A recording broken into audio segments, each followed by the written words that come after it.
দেখতে শুনতে পাচ্ছ? রেসপন্স করো।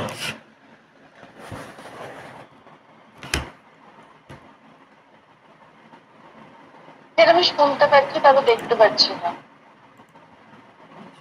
এবার এবার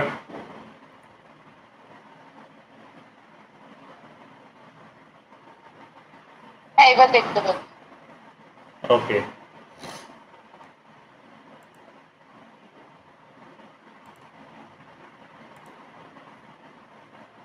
দেখো, এখানে আজ আমরা আলোচনা করব হচ্ছে ফার্মার প্রোটেস্ট।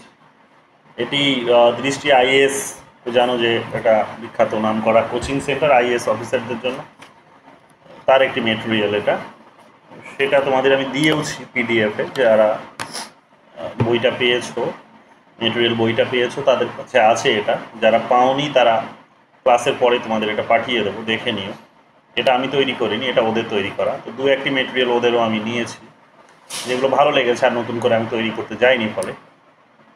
এবং তৈরি করলে আমি পরে করব, এখন সময়ের অভাব হচ্ছে বলে হচ্ছে না। তো যাই হোক, এগুলোই এনাফ। এখান থেকে এই যত প্রশ্ন এখনও পর্যন্ত ফার্মার্স মুভমেন্ট থেকে জানতে চেয়েছে, তার 90% কোয়েশ্চেন্স এখান থেকেই এসেছে। এবং যেগুলো এসেছে কিন্তু এখানে মেনশন নেই, সেগুলো আমি তোমাদের মুখে বলে দেবো। প্লাস পিওয়াইকিউতেও তোমরা পাবে, তো সেখান থেকেও তোমরা কিন্তু সেগুলোকে নোট করে নেবে। তো দেখবে তোমাদের নিজেদের মতো একটা নোট তৈরি হয়ে যাবে। এবার নতুন একজন জয়েন করেছো শুভম, তাই তো? শুভম জয়েনকে। তো দেখো, ক্লাসটা করো, ক্লাসের শেষে তুমি রেসপন্স জানিও তোমার কেমন লাগলো। হ্যাঁ,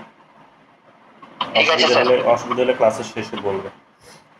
চলো, তো আজ আমরা শুরু করি আমাদের আলোচনা ফার্মার প্রোটেস্ট বা ওই আমাদের এখানে সোশ্যাল মুভমেন্টস আছে। সোশ্যাল মুভমেন্টসের মধ্যে আমাদের ফার্মার্স আছে। তো সোশ্যাল মুভমেন্টসের মধ্যে ফার্মার্স আছে। ফার্মার্স তোমরা জানো যে আমাদের নয়া সামাজিক আন্দোলনগুলোর মধ্যে, নিউ সোশ্যাল মুভমেন্টসগুলোর মধ্যে এটা কনসিডার হয়। আমি তোমাদের একটি মেটেরিয়াল পড়াবো সোশ্যাল মুভমেন্ট এবং নিউ সোশ্যাল মুভমেন্ট বলে। ওটা আজকে পড়াবো না, নেক্সট দিন কোনো একদিন পড়িয়ে দেবো। এখানে সিলেবাসে মেনশন নেই, কিন্তু কোয়েশ্চেন সেখান থেকেও আসে। ইগনোর একটি মেটেরিয়াল থেকে আমি তোমাদের এটা পড়িয়ে দেবো। সোশ্যাল মুভমেন্ট এবং নিউ সোশ্যাল মুভমেন্ট, তার মধ্যে কিছু বেসিক ডিফারেন্স জানতে চাই, বেসিক ফিচার্স তার কিছু জানতে চাই। সো আমি একদিন তোমাদের ওটারও উপরে ক্লাস নিয়ে নেব। যাই হোক, আপাতত ডিরেক্টলি একেবারে ইস্যু ভিত্তিক চলে আসছি আমরা। ফার্মার্স যে মুভমেন্ট আছে সেটা নিয়ে আলোচনা করব। তো ফার্মার্স মুভমেন্ট বা ফার্মার্স প্রোটেস্ট আমরা দেখতে পাবো যে এর ইতিহাস অনেক পুরনো। মানে রিসেন্টলি তোমরা দেখলে যে লকডাউনের সময় দীর্ঘদিন ধরে হলো বটে, লকডাউনের পরে আর কি, দীর্ঘদিন ধরে এটা হলো বটে ঠিকই। তোমরা হয়তো তখনই গিয়ে এই আন্দোলনটি সম্পর্কে পরিচিতি লাভ করেছো অনেকে, তোমরা অনেকে ইয়াং জেনারেশন যদিও। তো ফলে তোমাদের হয়তো ফার্স্ট টাইম এই আন্দোলনটির সঙ্গে পরিচয় ঘটেছে, এই নামটির সঙ্গে পরিচয় ঘটেছে। কিন্তু কথাটা হচ্ছে এর ইতিহাসটা অনেক পুরনো। তোমরা ইতিহাস বইয়ে এর অসংখ্য উল্লেখ পেয়েছো। সরাসরি হয়তো ফার্মার্স আন্দোলন হিসেবে নাম পাওনি কোথাও, বাট তোমরা বিক্ষিপ্তভাবে বিভিন্ন হিস্টোরিক্যাল ইভেন্টসগুলো পড়েছো, তখনই সেই সমস্ত ইনফরমেশনসগুলো তোমাদের জানা হয়েছে। তো আজকেই এটাকে আমরা একেবারেই ফার্মার্স মুভমেন্টের আমব্রেলায় আমরা এটাকে জানার চেষ্টা করব। এই টার্মিনোলজিতে এটাকে জানার চেষ্টা করব যে ইস্যু কী ছিল, এবং তার কনসিকুয়েন্স কী উঠে এসেছে, এবং ওয়ে ফরওয়ার্ড কী আছে, এবং এখনও পর্যন্ত আমরা কোথায় এসে দাঁড়িয়ে আছি। এই সমস্ত বিষয়গুলোই আমরা আজ জানার চেষ্টা করব। এবং প্যারালালি আমি তোমাদের বলতেও থাকবো এগুলোও যে কোন বিষয়গুলো পরীক্ষায় অলরেডি জানতে চেয়েছে, পিওয়াইকিউতে এসেছে এবং রিপিটেডলি জিজ্ঞেস করে। এমন নয় যে একবার জিজ্ঞেস করেছে, একাধিকবার জিজ্ঞেস করেছে। সো যখন বলবো সেগুলো পারলে নোটও করে নিও, হাইলাইট করে নিও, নিজের কাছে মেটেরিয়ালটি আছে। ওগুলোই পরীক্ষার আগের দিন জাস্ট ওই ইনফরমেশনগুলো দেখে গেলেই তোমরা দেখবে তোমাদের কিন্তু হয়ে যাবে, মানে রিভিশনটা হয়ে যাবে। তো পরীক্ষার আগে একদিনে 10টা ইউনিটি যদি শেষ করতে চাও, এই ধরনের টার্গেট নিয়ে যখন পরীক্ষার আগে তোমরা পড়াশোনা করো, তখন ওই এখন থেকে পার্টিকুলার এই বিষয়গুলোকে হাইলাইট করে রাখলে তখন কিন্তু কাজে আসবে। কারণ টপিকগুলো খুবই ছোট এবং ইনফরমেশনসগুলো অল্প, এবং যা জানতে চাই সেগুলো সেগুলো রিপিট করে বারবার। তো রিপিটেড কোয়েশ্চেন যেহেতু, স্বাভাবিকভাবেই ভালো করে এগুলো ধ্যান দিও। চলে আসো আমাদের আন্দোলনের বিষয়ে। আমরা দেখতে পাচ্ছি যে যেহেতু এটা একটা পুরনো মুভমেন্ট, বুঝতেই পারছো, তাহলে এর ইতিহাসটা খুঁজে পাবো আমরা কখন? ইতিহাসটা আমরা মোটামুটিভাবে খুঁজে পাই যেখান থেকে আমাদের আলোচনা শুরু হয় বেসিক্যালি, সেটা হচ্ছে যে ব্রিটিশ ভারতে। ব্রিটিশ ভারতে এই আন্দোলনটা আমরা খুঁজে পাই। বেসিক্যালি ব্রিটিশ ভারতে আমরা দেখতে পাবো যে আহ, ব্রিটিশ ভারতে আমরা দেখতে পাবো যে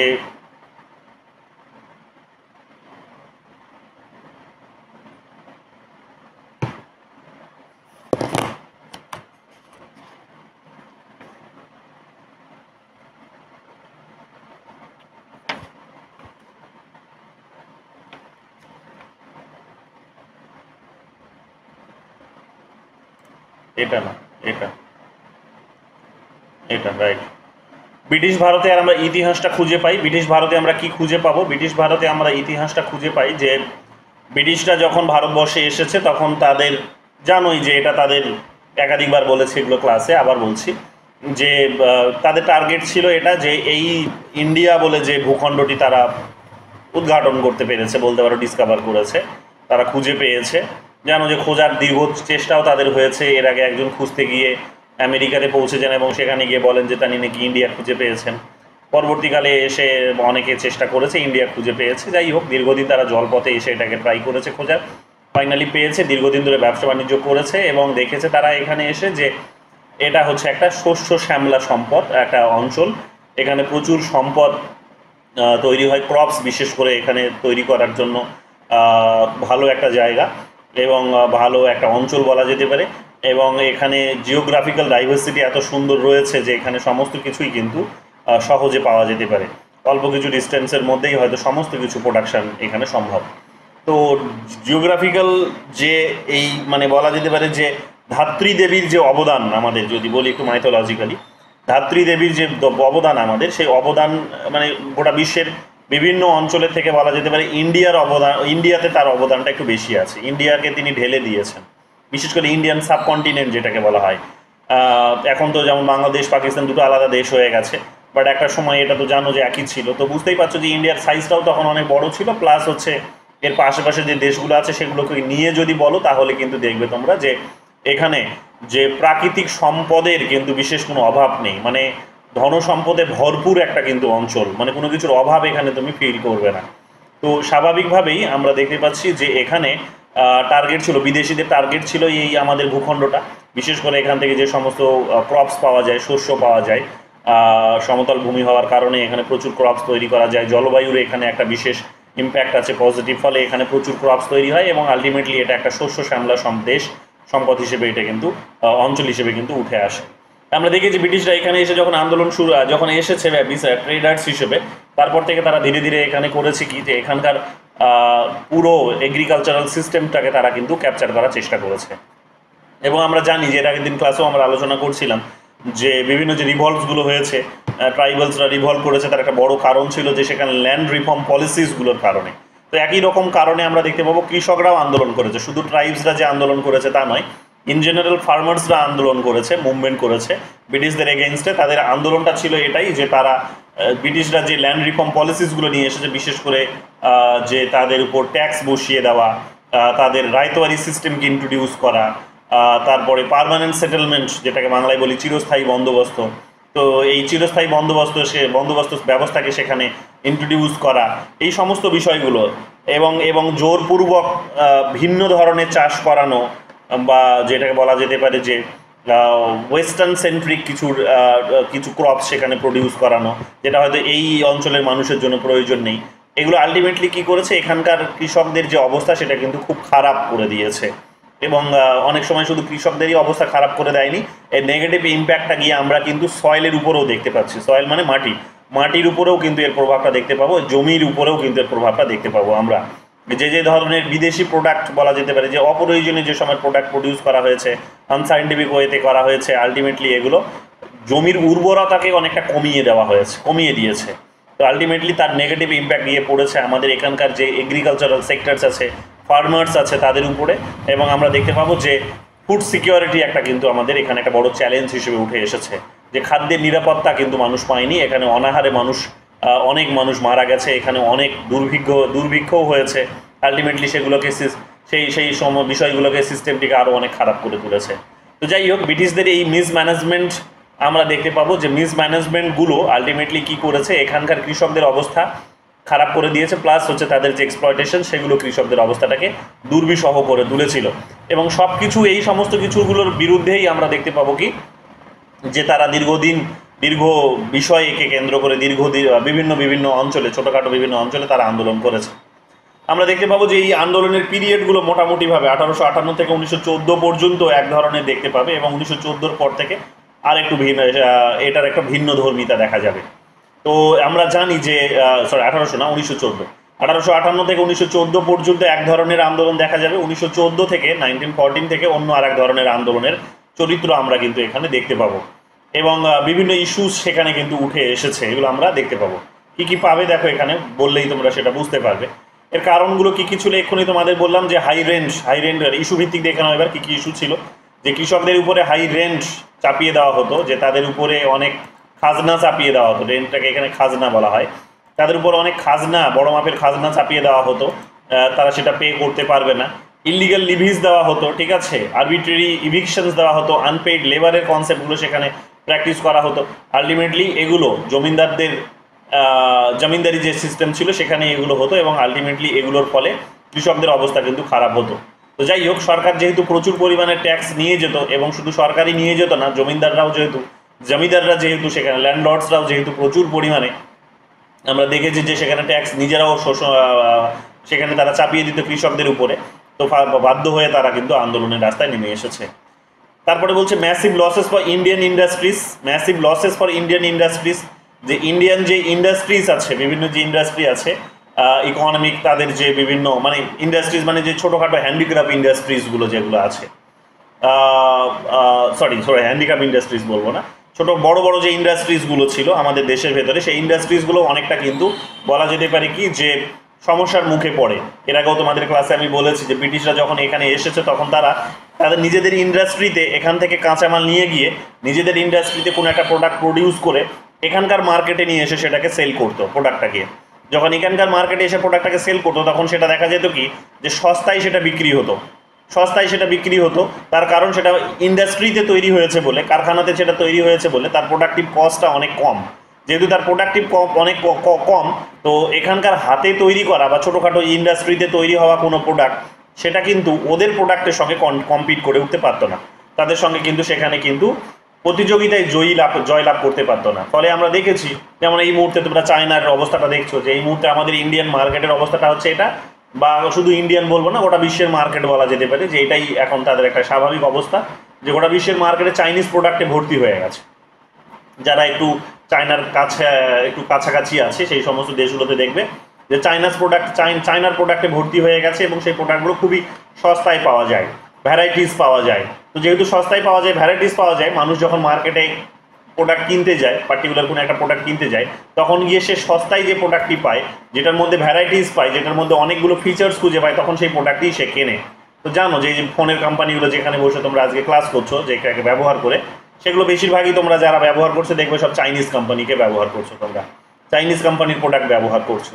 তো ফলে আমাদের নিজেদের ইন্ডাস্ট্রিজ যেটা আছে সেগুলো কিন্তু দাঁড়াতে পারছে না। কেন? কারণ আমাদের ইন্ডাস্ট্রিজগুলো এখন হঠাৎ করে যদি রান করতে শুরু করে, তারা কিন্তু রাতারাতি গিয়ে এই সায়েন্স অ্যান্ড টেকনোলজিকে কাজে লাগিয়ে তারা কিন্তু ওই প্রোডাক্টের কস্টটিকে ওই জায়গায় ধরে রাখতে পারবে না, যেই জায়গায় চায়না এই মুহূর্তে হয়তো, বা যত টাকায় চায়না এই মুহূর্তে তার প্রোডাক্টটিকে বিক্রি করছে। আমাদের প্রোডাক্টের কস্ট কিন্তু অনেক বেশি হবে ওদের প্রোডাক্টের তুলনায়। ফলে মানুষ যখন এখানে কনজিউমার যখন মার্কেটে যাবে কনজিউম করার জন্য, তখন গিয়ে সে কিন্তু কোনো দেশ দেখবে না, সে গিয়ে কিন্তু কোম্পানি দেখবে না, তখন গিয়ে কী করে, মানে আমরা জেনারেলি যেটা করি, আমরা দেখি কোনটাতে বেশি ফিচার্স আছে এবং সস্তা কোনটা হবে, কোনটা ভালো হবে, সেটাই কিনি। আলটিমেটলি দেখা যাবে কি যে চাইনিজ প্রোডাক্টগুলোই আমরা বাড়িতে কিন্তু ভরে ভরে কিনে নিয়ে আসি, ব্যাগ ভরে কিনে নিয়ে আসি। তো এইরকমভাবে কী হয় যে আমাদের নিজেদের ইন্ডাস্ট্রিজগুলো কিন্তু মারা পড়ছে, ওদের ইন্ডাস্ট্রিজগুলোর হেজিমেনিটা বলতে পারো যে ইম্প্যাক্টটা কিন্তু আমাদের ইকোনমিতে কিন্তু বৃদ্ধি পাচ্ছে। ঠিক একই জিনিসটা সেই সময় হয়েছিল, ব্রিটিশরা যে তাদের নিজেদের প্রোডাক্টগুলো প্রডিউস করে এখান থেকে কাঁচামাল নিয়ে যেত, যদিও তারা এখান থেকে কাঁচামাল নিয়ে যেত, ওখানে প্রোডাক্ট প্রডিউস করতো, এখানে নিয়ে এসে বিক্রি করতো।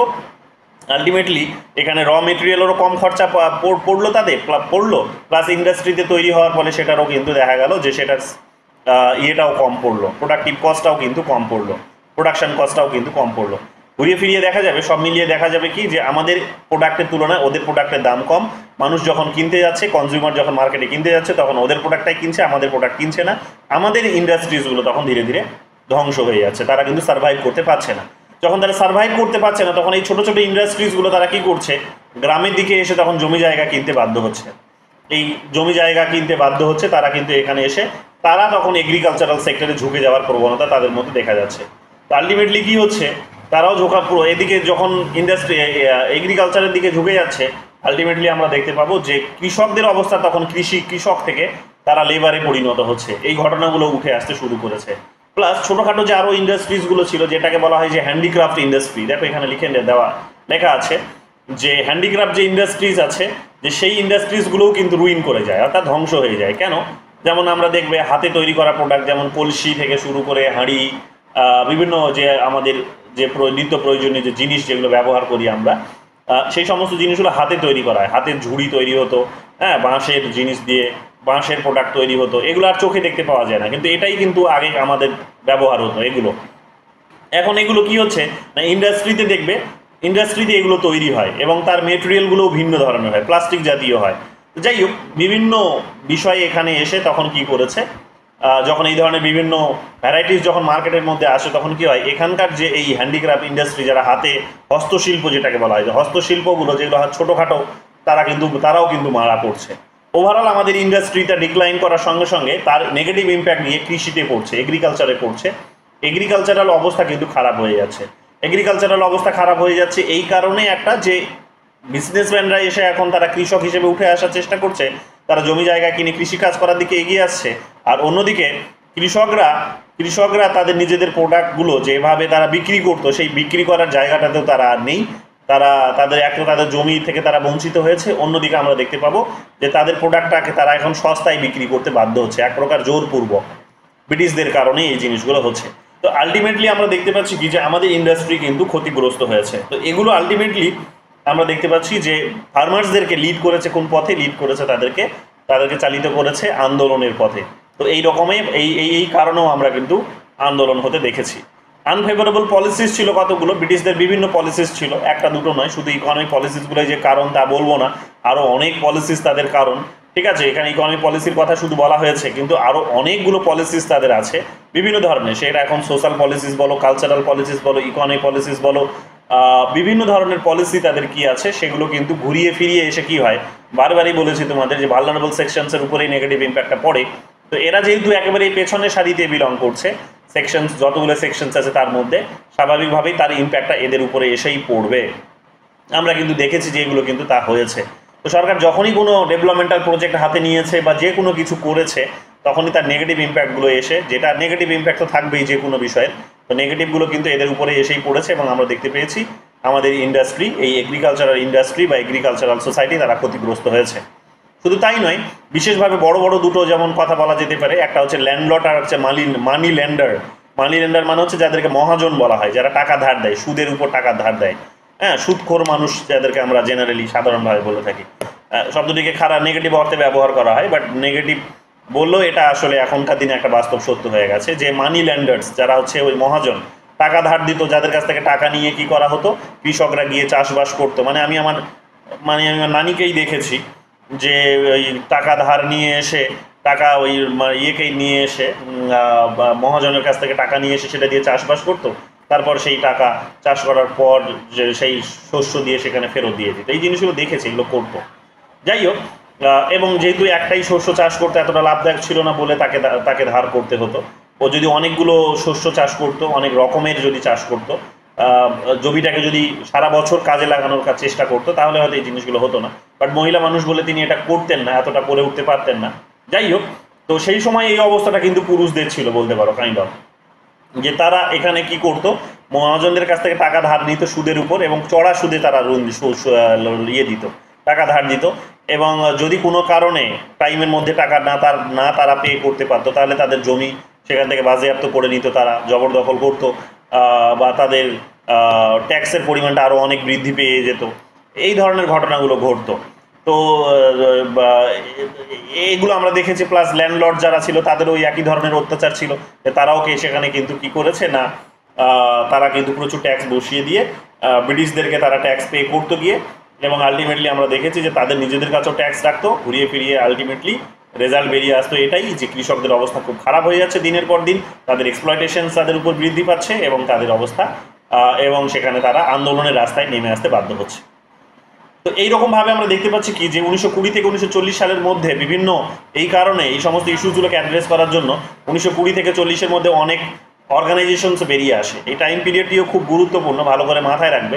1920 থেকে 40 তার অন্যতম কারণ হচ্ছে যে যেমন ভারতবর্ষে যদি সব থেকে বড় অর্গানাইজেশনসগুলো মানে যে অর্গানাইজেশনসগুলো ভারতবর্ষে প্রথম তৈরি হয়েছে সেগুলো হচ্ছে কিন্তু ওই 1885-র দিকে বলতে পারো। বিশেষ করে যদি পলিটিক্যাল অর্গানাইজেশনসের কথা বলো, ইকোনমিক অর্গানাইজেশনসগুলোর কথা বলো, তাহলে ওই সময়ের মধ্যে তৈরি হয়েছে। তার অন্যতম কারণ হচ্ছে যে ব্রিটিশরা এখানে এসে বিজনেস করছিল। ব্রিটিশরা ধীরে ধীরে এখানকার পলিটিক্যাল সোসাইটিকে পলিটিক্যালি এম্পাওয়ার করার চেষ্টা করছিল। অনেক অ্যাক্টিভিটিস এখানে করতে শুরু করেছে, তো স্বাভাবিকভাবেই সেটাকে এখানকার প্রবলেমসগুলো উঠে আসতে শুরু করেছে। যেহেতু উঠে আসতে শুরু করেছে সেই কারণে ধীরে ধীরে অর্গানাইজেশনাল একটা ফ্রেমওয়ার্কও এখানে কিন্তু তৈরি হতে শুরু করেছে। তো 1885 সালে তোমরা কংগ্রেসকে তৈরি হতে দেখবে।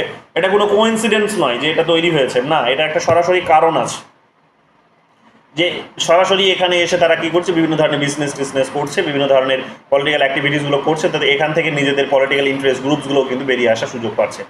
ঠিক একই রকমভাবে তোমরা দেখতে পাবে যে 1920 থেকে 40-এর দশকের মধ্যে ভারতবর্ষের বিভিন্ন অর্গানাইজেশনস, ফার্মার্স মুভমেন্ট অর্গানাইজেশনসগুলো এমার্জ করতে শুরু করে। তার অন্যতম কারণ হচ্ছে যে এখানে ফার্মার্সদের নিয়ে কথা বলার মতো এবার একটা রাজনীতির পরিবেশ এখানে কিন্তু শুরু হয়েছে।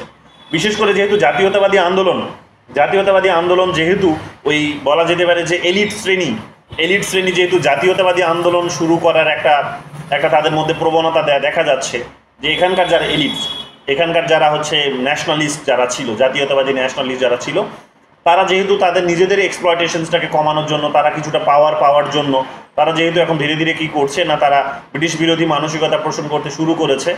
ধীরে ধীরে আমরা দেখতে পাবো তাদের এখন মাসের প্রয়োজন পড়ছে, মাস মানে জনসংখ্যার প্রয়োজন পড়ছে। তো যেহেতু জনসংখ্যার প্রয়োজন পড়ছে, এখন জনসংখ্যার এই চাহিদাটিকে পূরণ করার জন্য যে সমস্ত জায়গায় বিভিন্ন ধরনের ডিস্টারবেন্স ছিল, সেই সমস্ত ডিস্টারবেন্সে থাকা মানুষগুলোকে তারা কিন্তু গ্যাদার করতে শুরু করে। ঠিক একই ধরনের একটা ইস্যু হচ্ছে, এই ধরনের একটা উদাহরণ বলা যেতে পারে হচ্ছে ফার্মার্স। যে ফার্মার্সদের এই প্রবলেমসগুলো উঠে আসতে শুরু করে, বিশেষ করে রায়তোয়ারি ব্যবস্থা, বিশেষ করে এই পার্মানেন্ট সেটেলমেন্টের মতো ব্যবস্থা, ট্যাক্স বেশি করে চাপিয়ে দেওয়া ল্যান্ডলর্ডদের, মানি ল্যান্ডারদের সেই ধরনের অত্যাচার বা হাই রেটে হচ্ছে তাদের লোন, এই সমস্ত বিষয়গুলো আলটিমেটলি যেহেতু তাদের অবস্থা খারাপ করছিল, তারা আন্দোলনের রাস্তায় নেমে আসছিল। ধীরে ধীরে এগুলো অর্গানাইজেশন একটা ফ্রেমওয়ার্ক পেতে শুরু করে এবং আমরা দেখতে পাবো যে এই কংগ্রেসের যে সমস্ত লিডার্সরা ছিল তারা কিন্তু এই বিষয়গুলোকে লুফে নেয়, এক প্রকার বলতে পারো যে তারা এইগুলোকে কাজে লাগানোর চেষ্টা করে, একটা অর্গানাইজেশনাল ফ্রেমওয়ার্ক দেওয়ার চেষ্টা করে। তো ঠিক এইরকমভাবেই তোমরা দেখতে পাবে যে এলাকাগুলো অত্যধিক বেশি কৃষিপ্রবণ ছিল এবং সেখানেই তোমরা দেখতে পাবে যে কৃষিপ্রবণ এবং যারা একটুখানি বলা যেতে পারে কৃষিপ্রবণ হলেও তারা ওই জাতীয়তাবাদী লিডারের সঙ্গে একটুখানি কাছাকাছি ছিল, বিলং করতো, লিডার্সদের একটা ক্লোজ ছিল তারা। তো তারা এখানে কি করেছে, তারা কিন্তু আন্দোলনের রাস্তায় নেমে আসতে বাধ্য হয়েছে। তাদের কাছে ওই অপশানটা শুরু হয় আসে সবার আগে। যেমন তোমরা দেখবে গোটা ভারতবর্ষ জুড়ে আন্দোলন হলো, কৃষক আন্দোলন হলো, এই যে 2020 সালে তোমরা দেখতে পেলে যে হলো। কিন্তু তোমরা দেখলে যে আন্দোলন সবাই মিলে করলেও কন্ট্রিবিউশনসটা সব থেকে বেশি আছে কিন্তু আমরা দেখতে পাবো বিহার, আমরা দেখতে পাবো উত্তরপ্রদেশ, আমরা দেখতে পাবো কিন্তু পাঞ্জাবের কৃষকদের। কেন? তার কারণ ওখানকার কৃষকদের অবস্থা একটুখানি বেটার এবং সেখানকার পলিটিক্সটাও কিন্তু অনেকটা বেটার। পলিটিক্সটাও বলতে পারো জাতীয়তাবাদী পলিটিক্সে এদের ইম্প্যাক্টটা বেশি, জাতীয়তাবাদী পলিটিক্সে এদের রোলটা একটু বেশি। তো ফলে এরা কিন্তু রাতারাতি একটা বড় শক্তি হিসেবে উঠে আসতে পারলো এবং দীর্ঘ সময় ধরে আমরা দেখলাম প্রায় 1.5 বছর যাবো তারা আন্দোলন করলো। ঠিক একই রকমভাবে তোমরা দেখতে পাবে যে বিহারেও কিন্তু একই অবস্থা হচ্ছে। তো বিহারে এই সিচুয়েশনগুলো আমরা খুঁজে পাবো এবং আমরা এই কারণে দেখবো যে বিহারেই প্রথম কি হচ্ছে, অর্গানাইজেশনস তৈরি হচ্ছে। প্রথম অর্গানাইজেশনসটির নাম ছিল হচ্ছে বিহার প্রভিন্সিয়াল কিষাণ সভা, 1929-এ এটা তৈরি হয়েছে। ভালো করে এটা নোট করে নাও, প্রথম কৃষক অর্গানাইজেশন ছিল। এবং 1936-এ আমরা দেখতে পাচ্ছি কি অল ইন্ডিয়া কিষাণ সভা, AIKS তৈরি হয়েছে। এগুলো আমরা এখানে দেখতে পাচ্ছি। 1936-এ আমরা দেখতে পাবো কংগ্রেসের যে লখনৌ সেশন ছিল, 1936 মানে তোমরা জানো যে লখনৌ সেশন 1936 সম্ভবত সেই সময় 36 সালে জওহরলাল নেহরু প্রেসিডেন্ট ছিলেন, আমি যদি ভুল না হই, একটু দেখে নিও তোমরা কে প্রেসিডেন্ট ছিলেন, কারণ এই কোন সেশনে কে প্রেসিডেন্ট ছিলেন এগুলো পরীক্ষায় জিজ্ঞেস করে। তোমাদের আলাদা করে ইন্ডিয়ান ন্যাশনাল কংগ্রেস আমি পড়াবো, তো সেখানে তোমরা এগুলো পাবে, বাট এখনই আলাদা করে দেখে নাও, তাহলে একটু সুবিধা হবে, নোট করে নাও। তো 1936-এ তোমরা দেখতে পাবে কি যে লখনৌ সেশন যখন হচ্ছে কংগ্রেসের, অধিবেশন যখন বসছে কংগ্রেসের, তখন আমরা দেখতে পাচ্ছি কি যে অল ইন্ডিয়া কিষাণ সভা বলে একটা সংগঠন ফ্রেম করা হয় তাদের মধ্যে, এবং শাহজানন্দ একে প্রথম প্রেসিডেন্ট করা হয়। শাহজানন্দকে প্রথম প্রেসিডেন্ট করা হয় এই সংগঠনটি। তো বুঝতেই পারছো যে কংগ্রেসের আমব্রেলার নিচে একটি অর্গানাইজেশন তৈরি করা হলো, অল ইন্ডিয়া কিষাণ সভা, এবং শাহজানন্দকে এখানে প্রেসিডেন্ট করা হচ্ছে 1936-এ, এটা কিন্তু হচ্ছে, এটা আমরা এখানে দেখতে পাচ্ছি।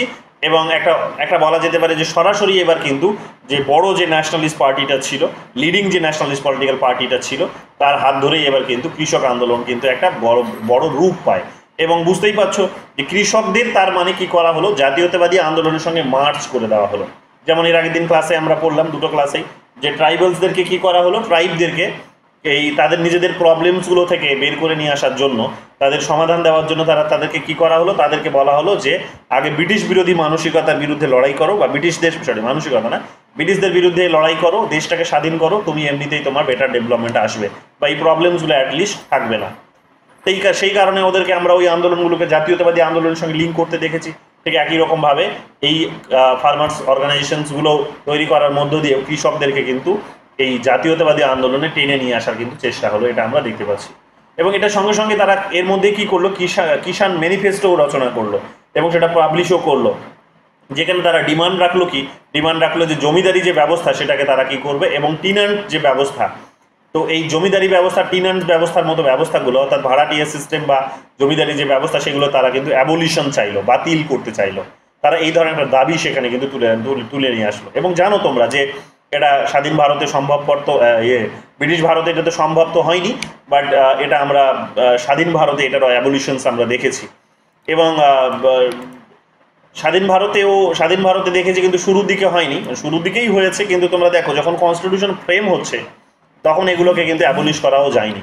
এগুলো আমরা দেখতে পাচ্ছি কি যে এগুলোকে অ্যাবলিশ করার জন্য ভারতবর্ষে পরেই এসে কি করা হচ্ছে, সংবিধান সংশোধন করা হচ্ছে। অর্থাৎ প্রথম যে সংবিধানটা সংশোধন করা হলো, যেটা 9th শিডিউল অ্যাড করলো সংবিধানের মধ্যে, সেটা কিন্তু এই জমিদারদের যে পাওয়ার সেটাকে কিন্তু রিডিউস করার জন্যই কিন্তু ফ্রেম হয়েছিল।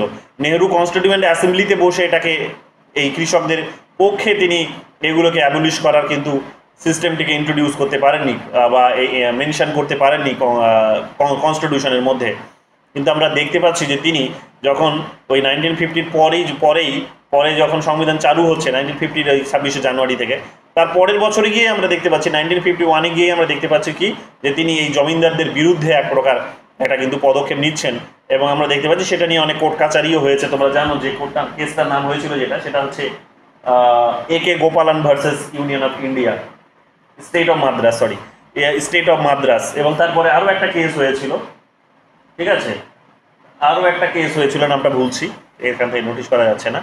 তো এই ধরনের কেসগুলোও সেখানে কিন্তু উঠে আসতে শুরু করেছিল। বিশেষ করে এগুলো কিন্তু এই কেন্দ্রিকই ছিল, এই জমি কেন্দ্রিক, ল্যান্ড কেন্দ্রিক, জমিদার কেন্দ্রিক, এই সমস্ত ইস্যুজই কিন্তু ছিল। তো আমরা দেখতে পাবো যে কৃষকদের যে দাবি দাওয়াগুলো যেগুলো ছিল, কিন্তু ব্রিটিশ ভারতে সেগুলো কিন্তু সমাধান করা যায়নি, অনেক পরে এসে স্বাধীন ভারতে এসে এগুলো কিন্তু সমাধান হয়েছে। যাই হোক, 19th যে পিজেন্ট মুভমেন্ট যদি তোমরা দেখো, তাহলে এটা প্রি গান্ধিয়ান ফেজ বলা হয় এটাকে। যে 1900 দশকের 19th সেঞ্চুরির যদি তোমরা পিজেন্ট মুভমেন্টসগুলোকে দেখো, অর্থাৎ 1800 থেকে 19-এর মধ্যে যেটা মুভমেন্ট, সেটার কথা বলা হচ্ছে। তো এটাকে প্রি গান্ধিয়ান ফেজ বলা হচ্ছে। কেন?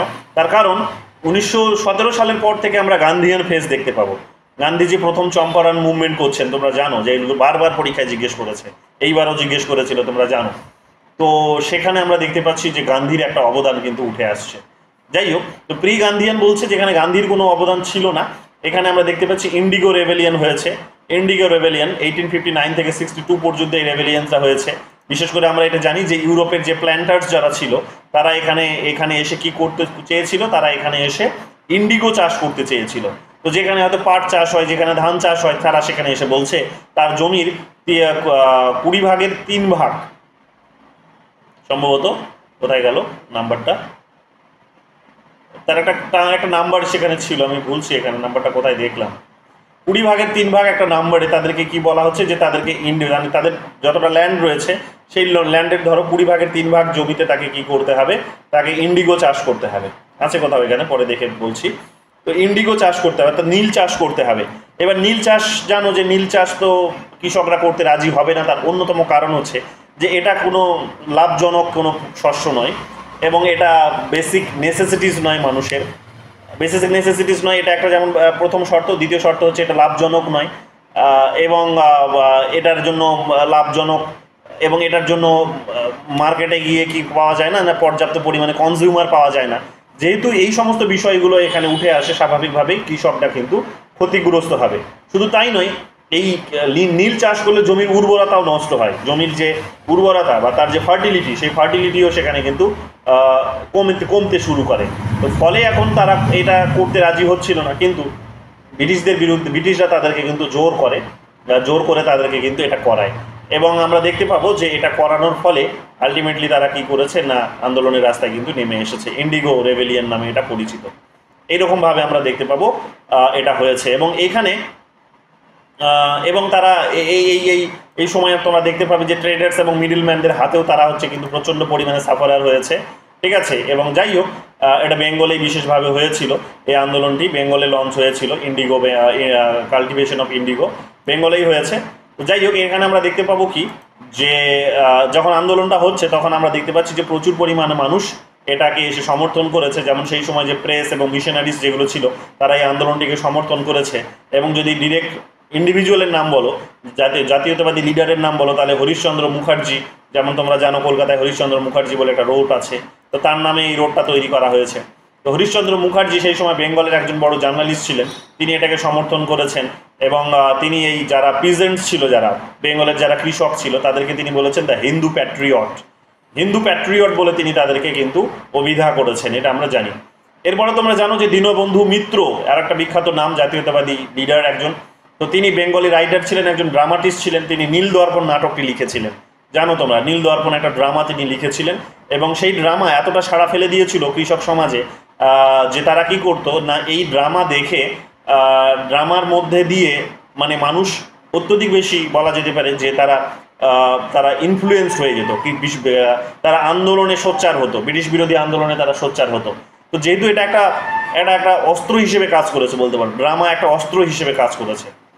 ড্রামা একটা অস্ত্র হিসেবে, যেমন এই মুহূর্তে তোমরা দেখবে যে অরিজিৎ সিং যেমন একটা গান বেঁধেছে, ঠিক আছে, আর কবে গান তৈরি করেছে, যে সেই গান যেমন মানুষকে হচ্ছে মোটিভেট করছে। এবং তিনি শুধু একাই নয়, হাজার হাজার মানুষ এরকম গান তৈরি করছে। বাট তিনি যেহেতু একজন পপুলার একজন সিঙ্গার, তো বুঝতেই পারছো যে তার গান হাজার হাজার কোটি কোটি মানুষকে সেখানে প্রভাবিত করবে, সেটা নিয়ে কোনো সন্দেহ নেই। ঠিক একই রকমভাবে আমরা দেখতে পাবো দীনবন্ধু মিত্র, তিনি নীল দর্পণ নাটকটা এখানে তৈরি করার মধ্য দিয়ে আমরা দেখতে পাচ্ছি কৃষক সমাজকে তিনি বিশেষভাবে কিন্তু উদ্বুদ্ধ করেছিলেন, এবং তারা কিন্তু ব্রিটিশ বিরোধিতায় কিন্তু নেমে এসেছিলেন। এই কারণে সরকার এটাকে কিন্তু ব্যানও করে দিয়েছিল। এবং শুধু এটা নয়, এইরকম অসংখ্য কিছু ড্রামাকে তারা কিন্তু ব্যান করে দিয়েছে। ড্রামা, কবিতা, উপন্যাস, বিভিন্ন বিষয়কে তারা ব্যান করে দিয়েছে বিভিন্ন সময়, আমরা জানি। এগুলোকে ব্যান করে দেওয়ার পেছনে এটাই কারণ হচ্ছে যে এগুলো ব্রিটিশ বিরোধী মানসিকতাকে আরও বেশি করে মাথাচাড়া দিতে সাহায্য করছিল, তো এই কারণে ব্যান করেছে। যাই হোক, এগুলো আমরা দেখতে পাবো, এই ধরনের জিনিসগুলো হয়েছে। ফাইনালি গভর্নমেন্ট এখানে কি করে, ইন্ডিগো কমিশনস তৈরি করতে বাধ্য হয়। এবং 1860 সালে ইন্ডিগো কমিশনস তৈরি করতে বাধ্য হয়। এবং আমরা দেখতে পাচ্ছি যে সেখানে কৃষকদের যে অবস্থা সেগুলোর একটু উন্নতি করা হয়। তো এটা কৃষকদের প্রথম আন্দোলন, এবং এই আন্দোলনে কৃষকদের একটা বড় একটা জয়লাভও কিন্তু হয়।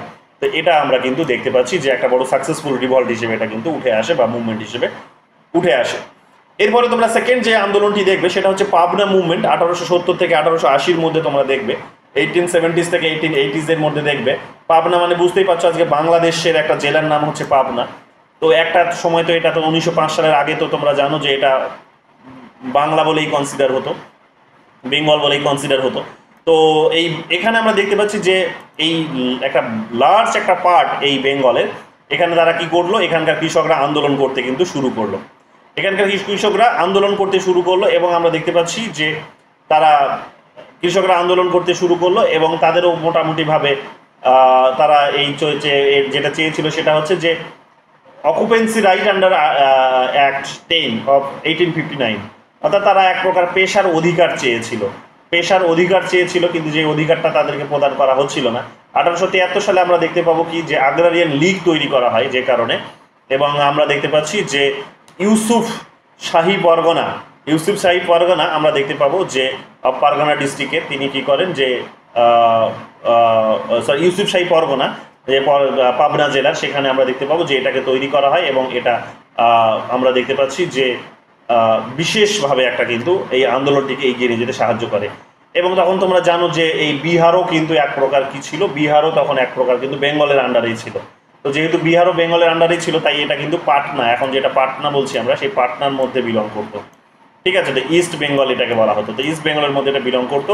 আমরা এটা কিন্তু সেই সময় দেখেছি। তাদের মোটামুটি রেন্ট যে স্ট্রাইক তারা অর্গানাইজ করেছিল, ফান্ড তারা এখানে তো সেখানে তুলতে শুরু করেছিল। তারপরে আমরা দেখতে পাবো যে এইরকমভাবে তারা গোটা রাজ্য জুড়ে বলা যেতে পারে যে তারা কিন্তু এরকম আন্দোলনটাকে সংগঠিত করেছে। এবং কোথাও কোথাও দেখবে এই আন্দোলনগুলো একটু ভায়োলেন্সের রূপও নিয়েছে। ঠিক আছে, এই জিনিসগুলো উঠে এসেছে, যাই হোক এগুলো দেখে নিও। তো এখানে আমরা দেখতে পাচ্ছি এখানে যে বঙ্কিমচন্দ্র চ্যাটার্জি, তোমরা জানো যে বিখ্যাত একটা নাম, জাতীয়তাবাদী আন্দোলনে বিখ্যাত একটা নাম।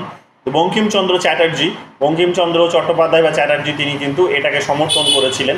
বঙ্কিমচন্দ্র চ্যাটার্জি বা চট্টোপাধ্যায়, তোমরা জানো যে তিনি একজন সরকারের বড় অফিসারও ছিলেন।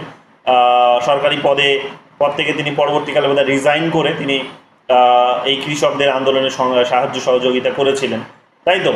এবং ফকির বিদ্রোহের সঙ্গে এগুলোর সঙ্গে বিশেষ করে এগুলো একটা লিঙ্কিং ছিল, এগুলো তোমরা পাবে ইতিহাসে। যাই হোক, এছাড়াও আর.সি. দত্ত একজন বড় ইকোনমিস্ট ছিলেন সেই সময়কার।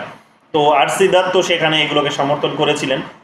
এবং ইন্ডিয়ান অ্যাসোসিয়েশন, সুরেন্দ্রনাথ ব্যানার্জির আন্ডারে ইন্ডিয়ান অ্যাসোসিয়েশন, এই জাস্ট 4 তারিখের পরীক্ষায় বোধহয় ইন্ডিয়ান অ্যাসোসিয়েশন নামটা বোধহয় জানতে চেয়েছিল সেকেন্ড শিফটে, তোমরা যদি রিকল করতে পারছো তো বলো যে সেকেন্ড শিফটে এটা এসেছিল। তো ইন্ডিয়ান অ্যাসোসিয়েশনও কিন্তু তৈরি হয়েছিল এই সময়ের মধ্যে, সুরেন্দ্রনাথ ব্যানার্জি যেটা লিড করছিলেন, এবং এই আন্দোলনে বিশেষ একটা সমর্থন তারা কিন্তু জুগিয়েছিলেন। এগুলো আমরা দেখতে পাবো যে এগুলো কী করেছিল, যে কৃষকদের দাবি দাওয়া, কৃষকদের বিরুদ্ধে যে এক্সপ্লয়টেশন, সেগুলোকে কিন্তু রিডিউস করতে তারা কিন্তু সমর্থন করেছিল। এরপরে যে আন্দোলনটি এখানে উঠে আসে সেটা হচ্ছে যে ডেকান রিয়টস, 1875-এ উঠে আসে ডেকান রিয়টস দাঙ্গা। তো এখানে আমরা দেখতে পাচ্ছি ডেকান রিয়টসে এখানে কি দেখতে পাচ্ছ যে গুজরাটে মানি ল্যান্ডার্স এবং মারবাড়ি যারা আছে, তাদের যে এক্সেসিভ যে তাদের যে ট্যাক্স বলতে পারো বা সুদ, তার বিরুদ্ধে এরা কিন্তু এখানে কৃষকরা কিন্তু আন্দোলনে নেমে আসে, এগুলো আমরা দেখতে পাবো। এবং তারা ভীষণ রকমভাবে রায়তওয়ারি যে সিস্টেম ছিল, রায়তওয়ারি সিস্টেম, সেই রায়তওয়ারি সিস্টেমের আন্ডারে তারা কিন্তু এক্সপ্লয়েটেড হতো। অর্থাৎ ওই এক প্রকার বলতে পারো যে কিছু জমি কিছু মানুষের একজন দুজন মানুষকে দিয়ে দিল, আর সেখান থেকে তারা কৃষক সেখানে রেখে চাষবাস করাতো, এবং কৃষকদের কাছ থেকে তারা প্রচুর পরিমাণে ট্যাক্স নিত, ওই আর কি ওই ধরনের ব্যবস্থা একটা। তো যাই হোক, এখানে তারা 50% ল্যান্ড যে রেভিনিউ, সেই রেভিনিউটা তারা বাড়িয়ে দিয়েছিল 1867-এ, যেই কারণে তারা কিন্তু এখানে আন্দোলনে কিন্তু নেমে আসতে বাধ্য হয় কৃষকরা। এবং এই আন্দোলনের মধ্যে একটা মাধ্যম ছিল এটা যে সোশ্যালি তাদেরকে বয়কট করবে, তাদেরকে না, এই যারা মানি ল্যান্ডার্স ছিল, যারা হচ্ছে মহাজন ছিল, যারা টাকা ধার দিত, যারা সুদের উপর টাকা যারা দিত, তো তাদেরকে সোশ্যালি বয়কট করবে। এটা একটা বলা যেতে পারে আন্দোলনের একটা মাধ্যম ছিল, যে তাদেরকে সোশ্যালি বয়কট করা হলো। সোশ্যালি বয়কট যে তাদের কাছে কেউ যাবে না, তাদের বাড়িতে কেউ কাজ করবে না, তাদের সঙ্গে কোনো রকমের সম্পর্ক রাখবে না। তো এইরকমভাবে আমরা দেখতে পাবো যে তাদেরকে সোশ্যালি বয়কট করার মধ্য দিয়েও এখানে করার চেষ্টা করেছে, যে এই আন্দোলনটিকে এগিয়ে নিয়ে যাওয়ার চেষ্টা করেছে, এবং তাদের দাবির পক্ষে সেগুলো কিন্তু তাদের অসুবিধাগুলোকে মিট করার চেষ্টা করেছে। এখানে আমরা দেখতে পাচ্ছি যে তারা এই যে যেমন ওগুলোই বলে দিয়েছে যে মানি লেন্ডার্সদের কাছ থেকে তারা কিনতে তারা রিফিউজ করেছে, এই সমস্ত বিষয়গুলো। যাই হোক, এগুলো তোমরা দেখবে এখানে, যেমন barbers, washermans and shoe makers refuse to serve them. এই যেমন বারবার্স যারা নাপিত ছিল, ওয়াশারম্যান মানে ধোপা, শু মেকার্স মানে হচ্ছে তোমরা ধরে নাও যে ওই যাদেরকে বলা হয় যে জুতো যারা পালিশ টালিশ করে, তো তাদেরও সার্ভিসটা এরাও কিন্তু সার্ভিস দেওয়া বন্ধ করে দিয়েছিল। তো বুঝতেই পারছো যে এটা সোশ্যালি এক প্রকার বয়কট, যে এই সমস্ত কাজগুলো এখন তাদেরকে বাধ্য হয়ে নিজেদেরকে করতে হবে। তো এগুলো একটা ধরন ছিল কিন্তু তাদেরকে বয়কট করার, বা একটা আন্দোলনের একটা মাধ্যম ছিল, এগুলো আমরা এখানে দেখতে পাবো। বাকিগুলো এখানে দেখে নিও। ফাইনালি আমরা দেখতে পাচ্ছি যে ডেকান এগ্রিকালচারাল রিলিফ অ্যাক্ট আসে 1879-এ, যেটার মধ্য দিয়ে সরকার একটুখানি এদের অসুবিধাগুলোকে একটুখানি মিটিগেট করার চেষ্টা করে। এরপরে শুরু হয়ে যাচ্ছে আমাদের গান্ধীয়ান ফেস, 20th সেঞ্চুরিতে পিজেন্ট মুভমেন্ট যেটা আসছে, গান্ধীয়ান ফেস, গান্ধীজি এখানে উঠে আসছেন, গান্ধীয়ান ফেস এখানে আমাদের শুরু হচ্ছে। গান্ধীজি এবার সমস্ত কিছু হাতে নিচ্ছেন বলা যেতে পারে। তোমরা জানো যে 1915-এ 1915 সালে গান্ধীজি সম্ভবত 9 জানুয়ারি বোধ হয়, তাই তো 9 জানুয়ারি সম্ভবত তিনি দেশে ফিরে আসলেন, এবং আমরা দেখব যে সেটাকে এখন তো ভারতীয় প্রবাসী দিবস হিসেবে দিনটিকে সেলিব্রেট করা হয়।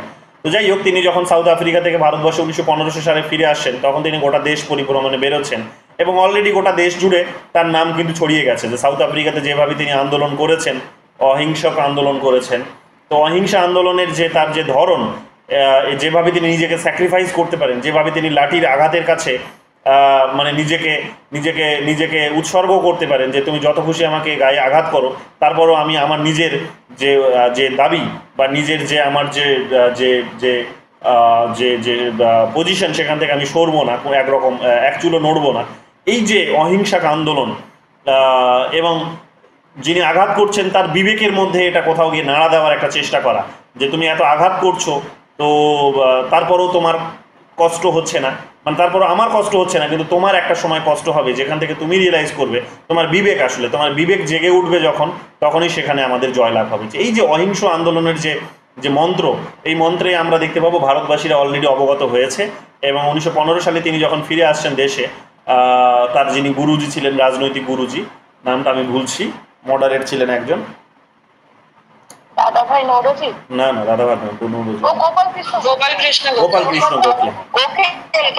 গোখলে।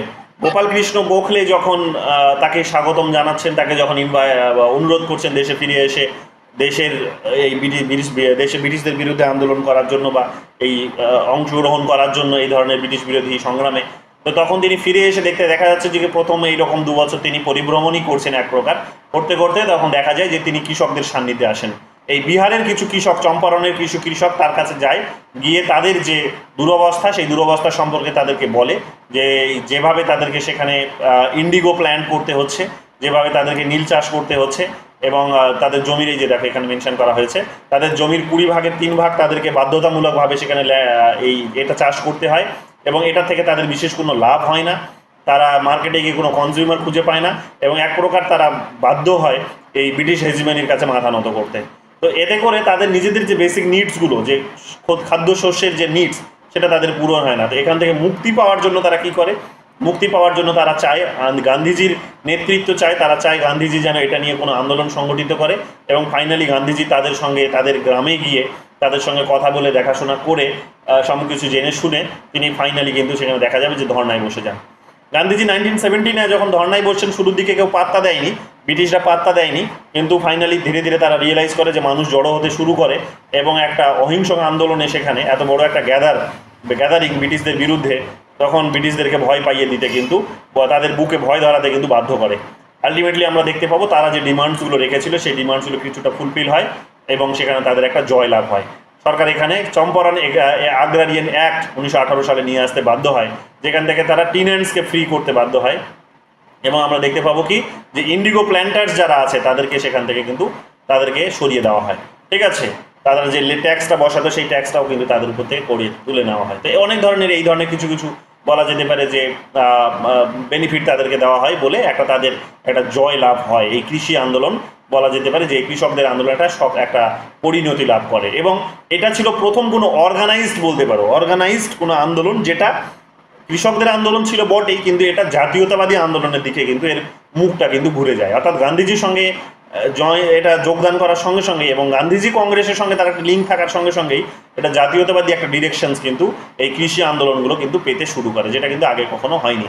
তাহলে প্রথম আমরা দেখতে পাচ্ছি যে যদি গান্ধীজির নেতৃত্বে কোনো কৃষি আন্দোলন যদি বলো, বা জাতীয়তাবাদী কৃষি আন্দোলন যদি বলো, কৃষক আন্দোলন যদি বলো, তাহলে কিন্তু এই চম্পারণ মুভমেন্ট, যেটা চম্পারণ সত্যাগ্রহ যেটাকে আমরা বলি, যেটা সিকোয়েন্সে বারবার পরীক্ষায় জানতে চেয়েছে, এইবারের পরীক্ষাতেও জানতে চেয়েছিল, সেকেন্ড শিফটে এসেছিল, তোমরা জানো। তো ভালো করে এটা দেখে নিয়ে 1917 সালে কিন্তু এটা হয়েছিল। এরপরে চলে আসো সেকেন্ড যে আন্দোলনটা গান্ধীজির নেতৃত্বেই হয়েছিল, সেটা হচ্ছে খেদা সত্যাগ্রহ। খেদা আমরা দেখতে পাবো যে গুজরাটে আহমেদাবাদে, যেটা আহমেদাবাদেও বলা হয় এটাকে, তো মিল রাইটসও বলা হয় এখানে। তো যাই হোক, এখানে তোমরা দেখতে পাবে যে খেদা ডিস্ট্রিক্টে গুজরাটে তোমরা দেখতে পাবে যে এখানে একটা আন্দোলন হয়, কৃষকদেরও একটা আন্দোলন থাকে এখানে। সর্দার বল্লভভাই প্যাটেলকে কেন্দ্র করে নিয়ে গান্ধীজি এখানে একটা আন্দোলন লঞ্চ করেন এবং আমরা দেখতে পাচ্ছি যে সেখানে এই সত্যাগ্রহ, এখানেও সত্যাগ্রহ পথ অবলম্বন করেছিলেন, অহিংসার পথ অবলম্বন হয়েছে। এবং আমরা দেখতে পাবো যে জুন মাসে এটা এই 1918 সালের শুরুর দিকে শুরু হলো, এটা মোটামুটি সম্ভবত মার্চ কিংবা মের দিকে শুরু হয়েছিল, এখানে এক্স্যাক্ট বলা নেই, কিন্তু মার্চ কিংবা মের দিকে শুরু হয়েছিল।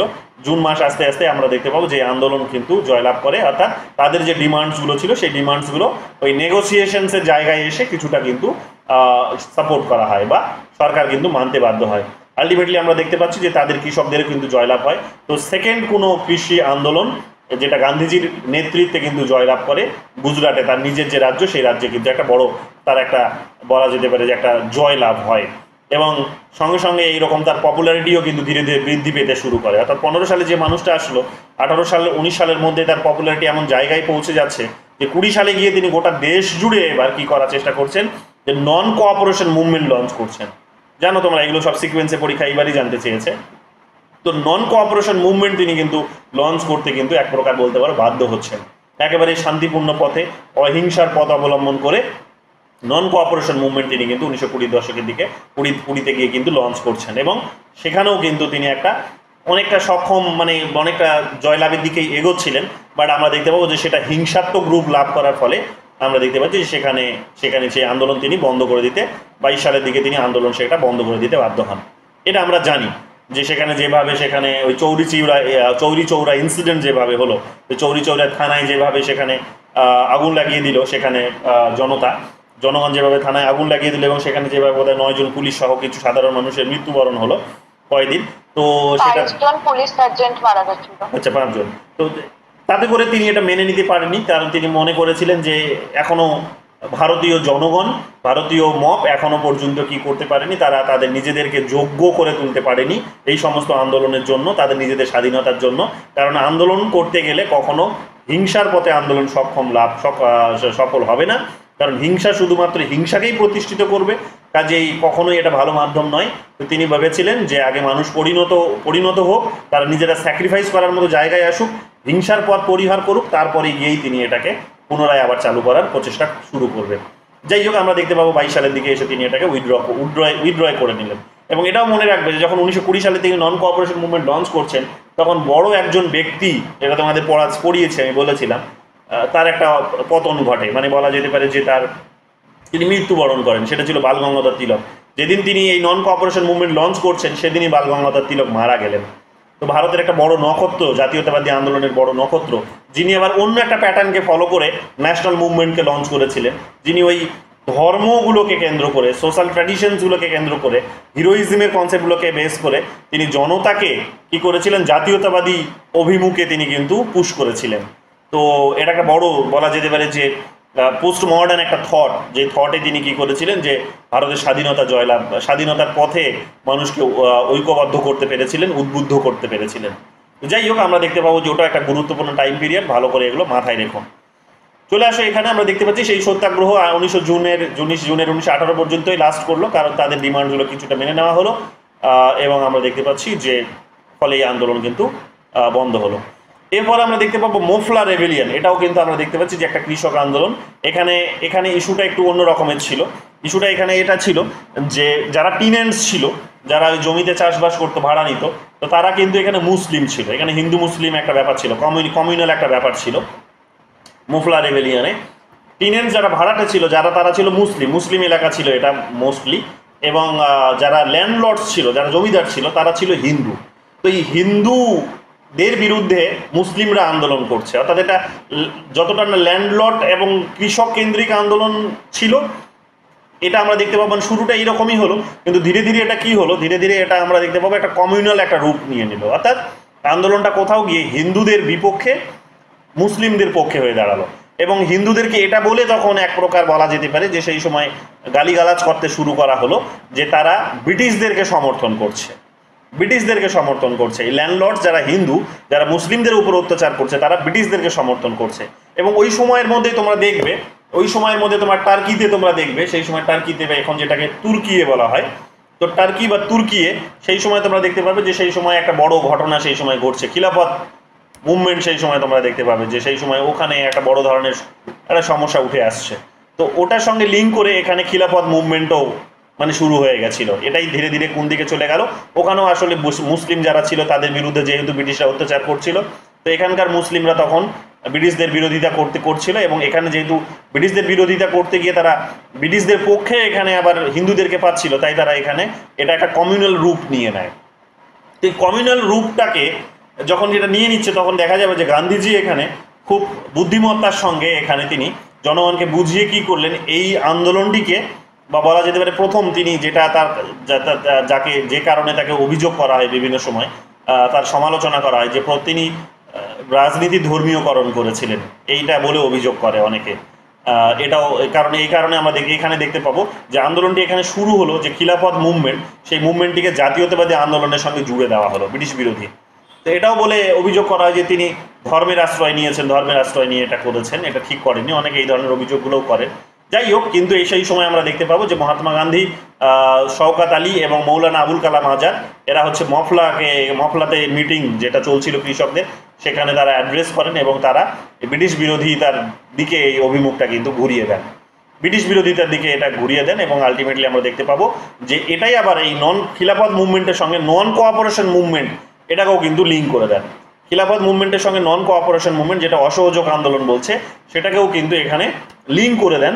এবং এই রকমের নন কোঅপারেশনসের সঙ্গে যখন খিলাফত মুভমেন্ট যখন জুড়ে যাচ্ছে, তখন এটা কোথাও গিয়ে কিন্তু এখানে কি হয়ে যায়, কমিউনাল একটা চেহারাও নিয়ে নেয়, যে কারণে অনেকে কিন্তু গান্ধীজির কিন্তু সমালোচনাও করেছে। যারা কট্টর হিন্দু আছে তারা কিন্তু গান্ধীজির আবার দেখবে একটুখানি সমালোচনা করে, যারা অর্থোডক্স হিন্দু আছে দেখবে সেই সময়কার যেমন সাভারকার টাভারকার, গান্ধীজির যেমন এই সমস্ত এইগুলোর এই সমস্ত এই পার্টিকুলার এই ইভেন্টসটার কারণে এরা কিন্তু সমালোচনাও কিন্তু গান্ধীজির করে থাকে যে তিনি মুসলিমদেরকে সমর্থন করছেন হাত ঘুরিয়ে। এই কথা অভিযোগগুলোও তাকে কিন্তু শুনতে হয়। যাই হোক, 2021 সালে গিয়ে আলটিমেটলি এটা কিন্তু শেষ হয়ে যাচ্ছে।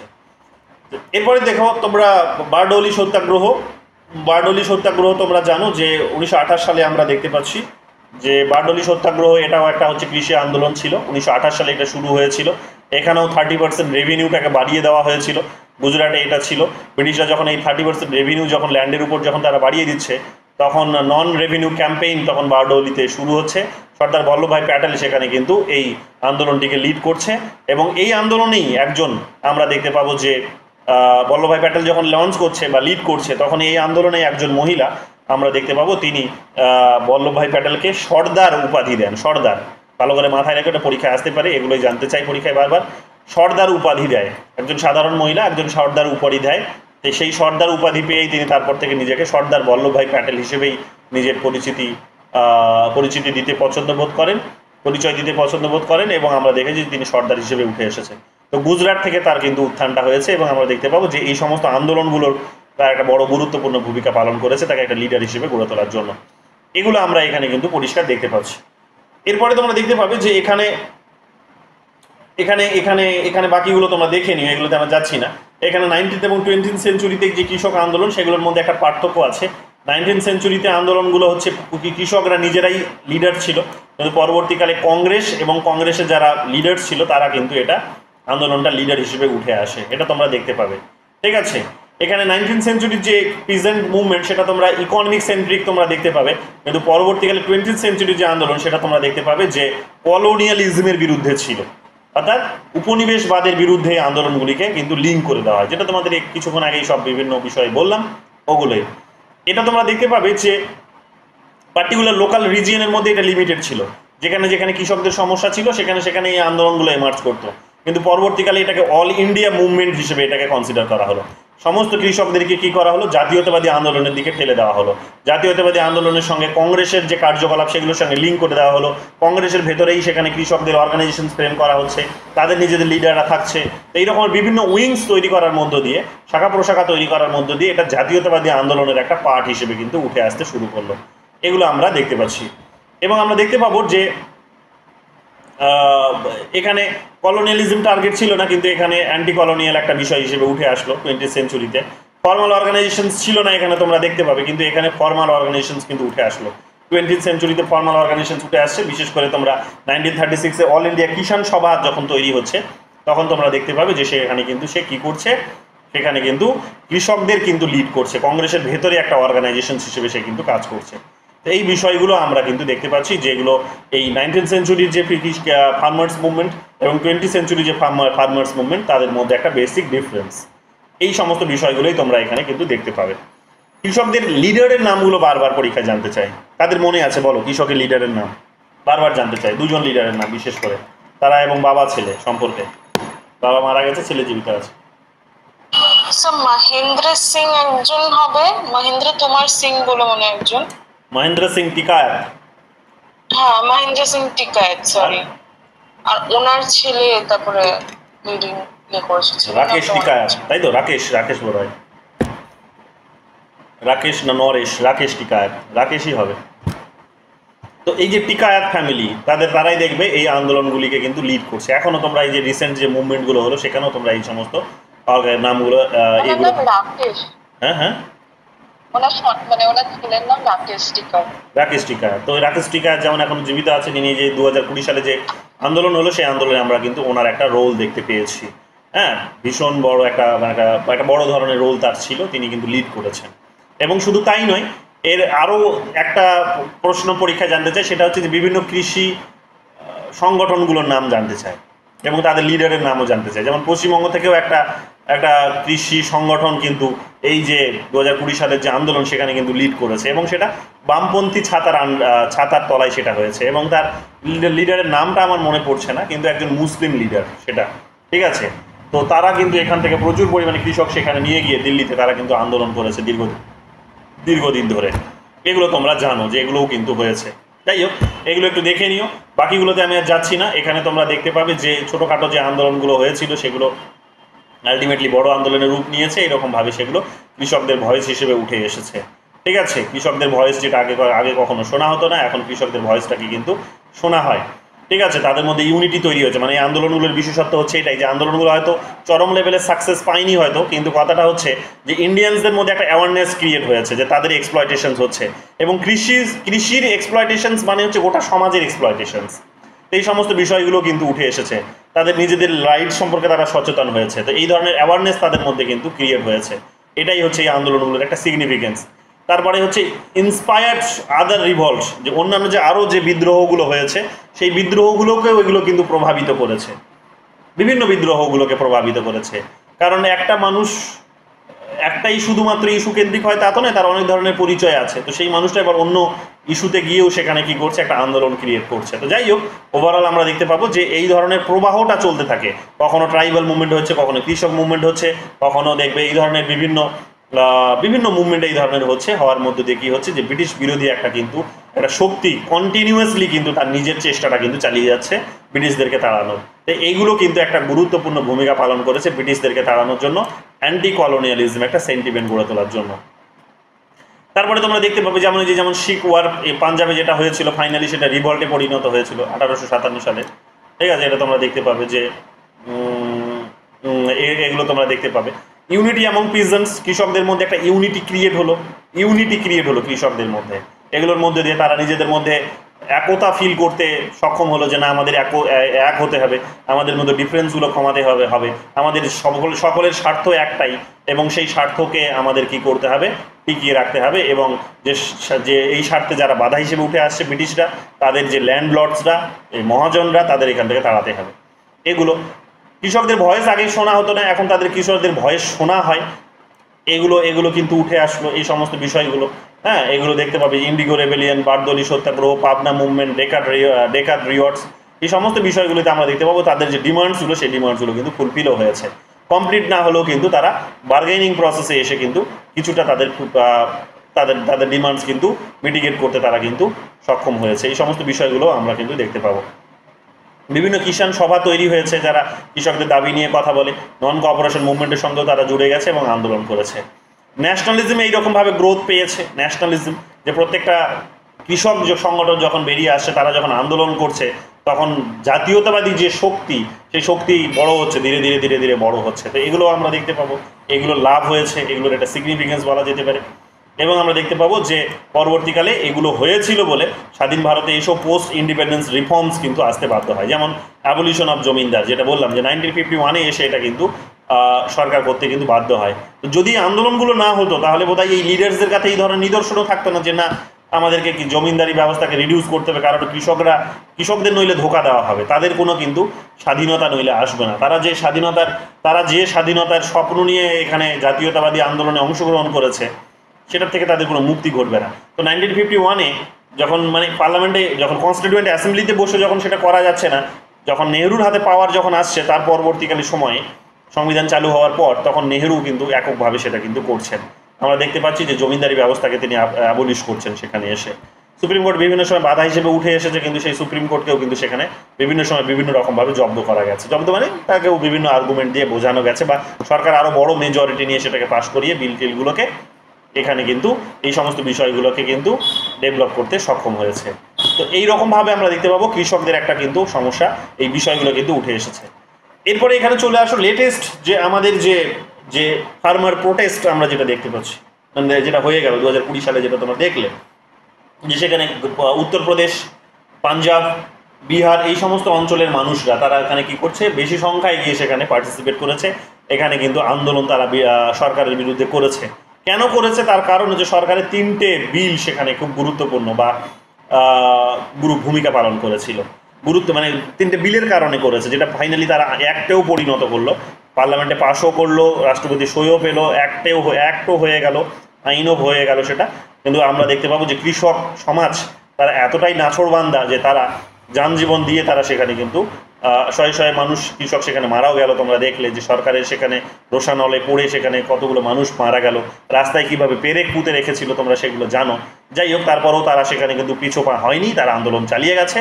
এবং 3টে যে বিল সেটা নিয়ে এসেছিল, প্রথমে যেটাকে অর্ডিন্যান্সের আকারে নিয়ে এসেছিল, তখন থেকেই তারা আন্দোলনটা শুরু করেছিল।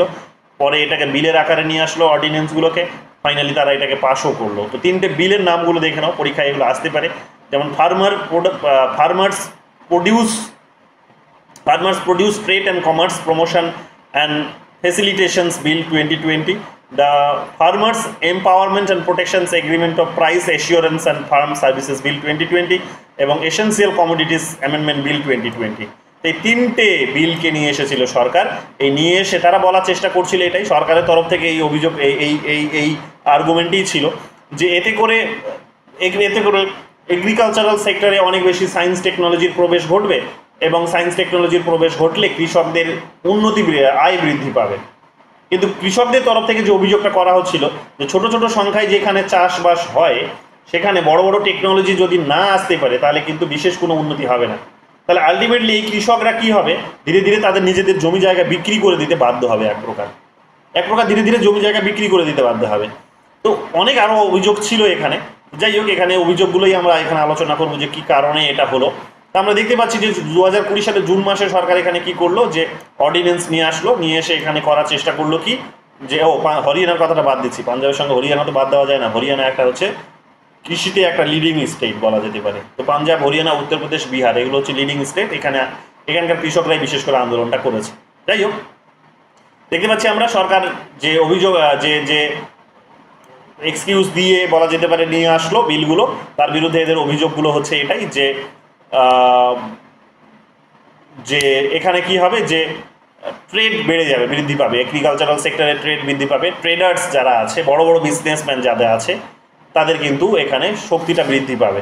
সরকার বলার চেষ্টা করেছিল এটাই, যে যুক্তি সরকারের এটাই ছিল।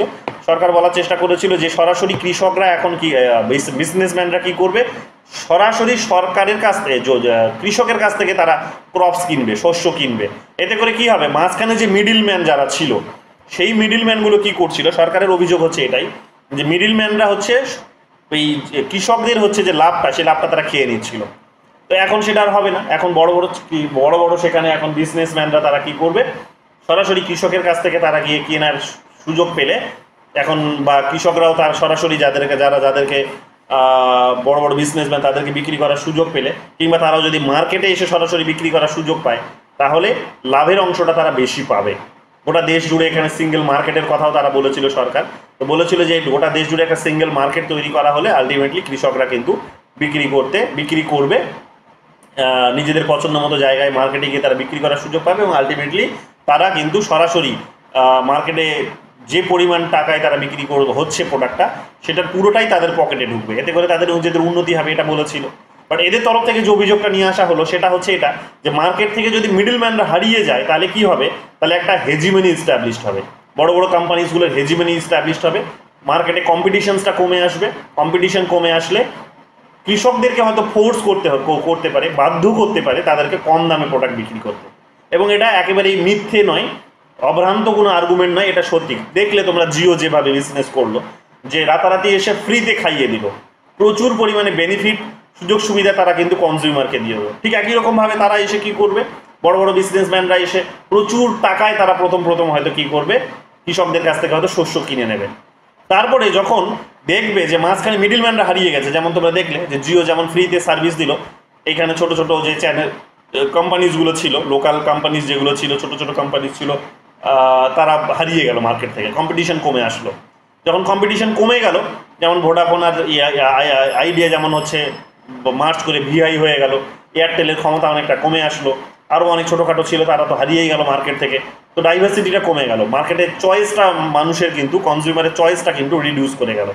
যখন কমে গেল এবং অন্যদিকে প্রচুর পরিমাণে কনজিউমার যেহেতু পেয়ে গেছে, যারা ফ্রিতে খাচ্ছে, ফ্রিতে তিনি খেতে দিয়েছেন, প্রচুর পরিমাণে কনজিউমারকে বেনিফিট দিয়েছে। তো ফলে কী হলো, আমরা দেখতে পাচ্ছি একটা সময় পরে এসে এখানে জিও কী করলো, জিও দামটা দিল বাড়িয়ে, যখন দেখছে আর মিডলম্যান কেউ নেই, কম্পিটিটার কেউ তার আর নেই, এত বড় পরিমাণে কম্পিটিটার নেই, তখন সে কী করলো, প্রোডাক্টের দামটা দিল বাড়িয়ে। প্রোডাক্টের যখন দাম বাড়িয়েছে, এখন দেখো কত টাকা দিয়ে আমাদের কিনতে হচ্ছে, বাধ্য হয়ে 240 টাকা 250 টাকার এখন প্যাক কিনতে হচ্ছে, যেটা আগে একটা 10 টাকার একটা সিম কার্ড কিনে মিস কল দেওয়ার সুযোগ ছিল, এখন যেগুলো হারিয়ে গেল। তো এখন তারা হয়তো বলবে যে না, তাদের তো বেনিফিটটাও অনেক বেশি দেওয়া হয়েছে। হ্যাঁ, এটা ঠিক, বেনিফিট বেশি দেওয়া হয়েছে, এখন ভিডিও কল করা যাচ্ছে, এখন হয়তো অডিও কল করা যাচ্ছে আরও অনেক স্মুথলি, হ্যাঁ, নেটওয়ার্কের ইস্যুসগুলো হয়তো অনেক কমেছে, এগুলো ঠিক। কিন্তু কথাটা হচ্ছে দামটাও সেই পরিমাণে অনেক বেড়েছে, যেটা কিন্তু ওদের লাভটাকেও কিন্তু বেশি করে কিন্তু সেখানে কিন্তু তুলে ধরেছে, অর্থাৎ ওদের লাভের অংশটাও বৃদ্ধি পেয়েছে।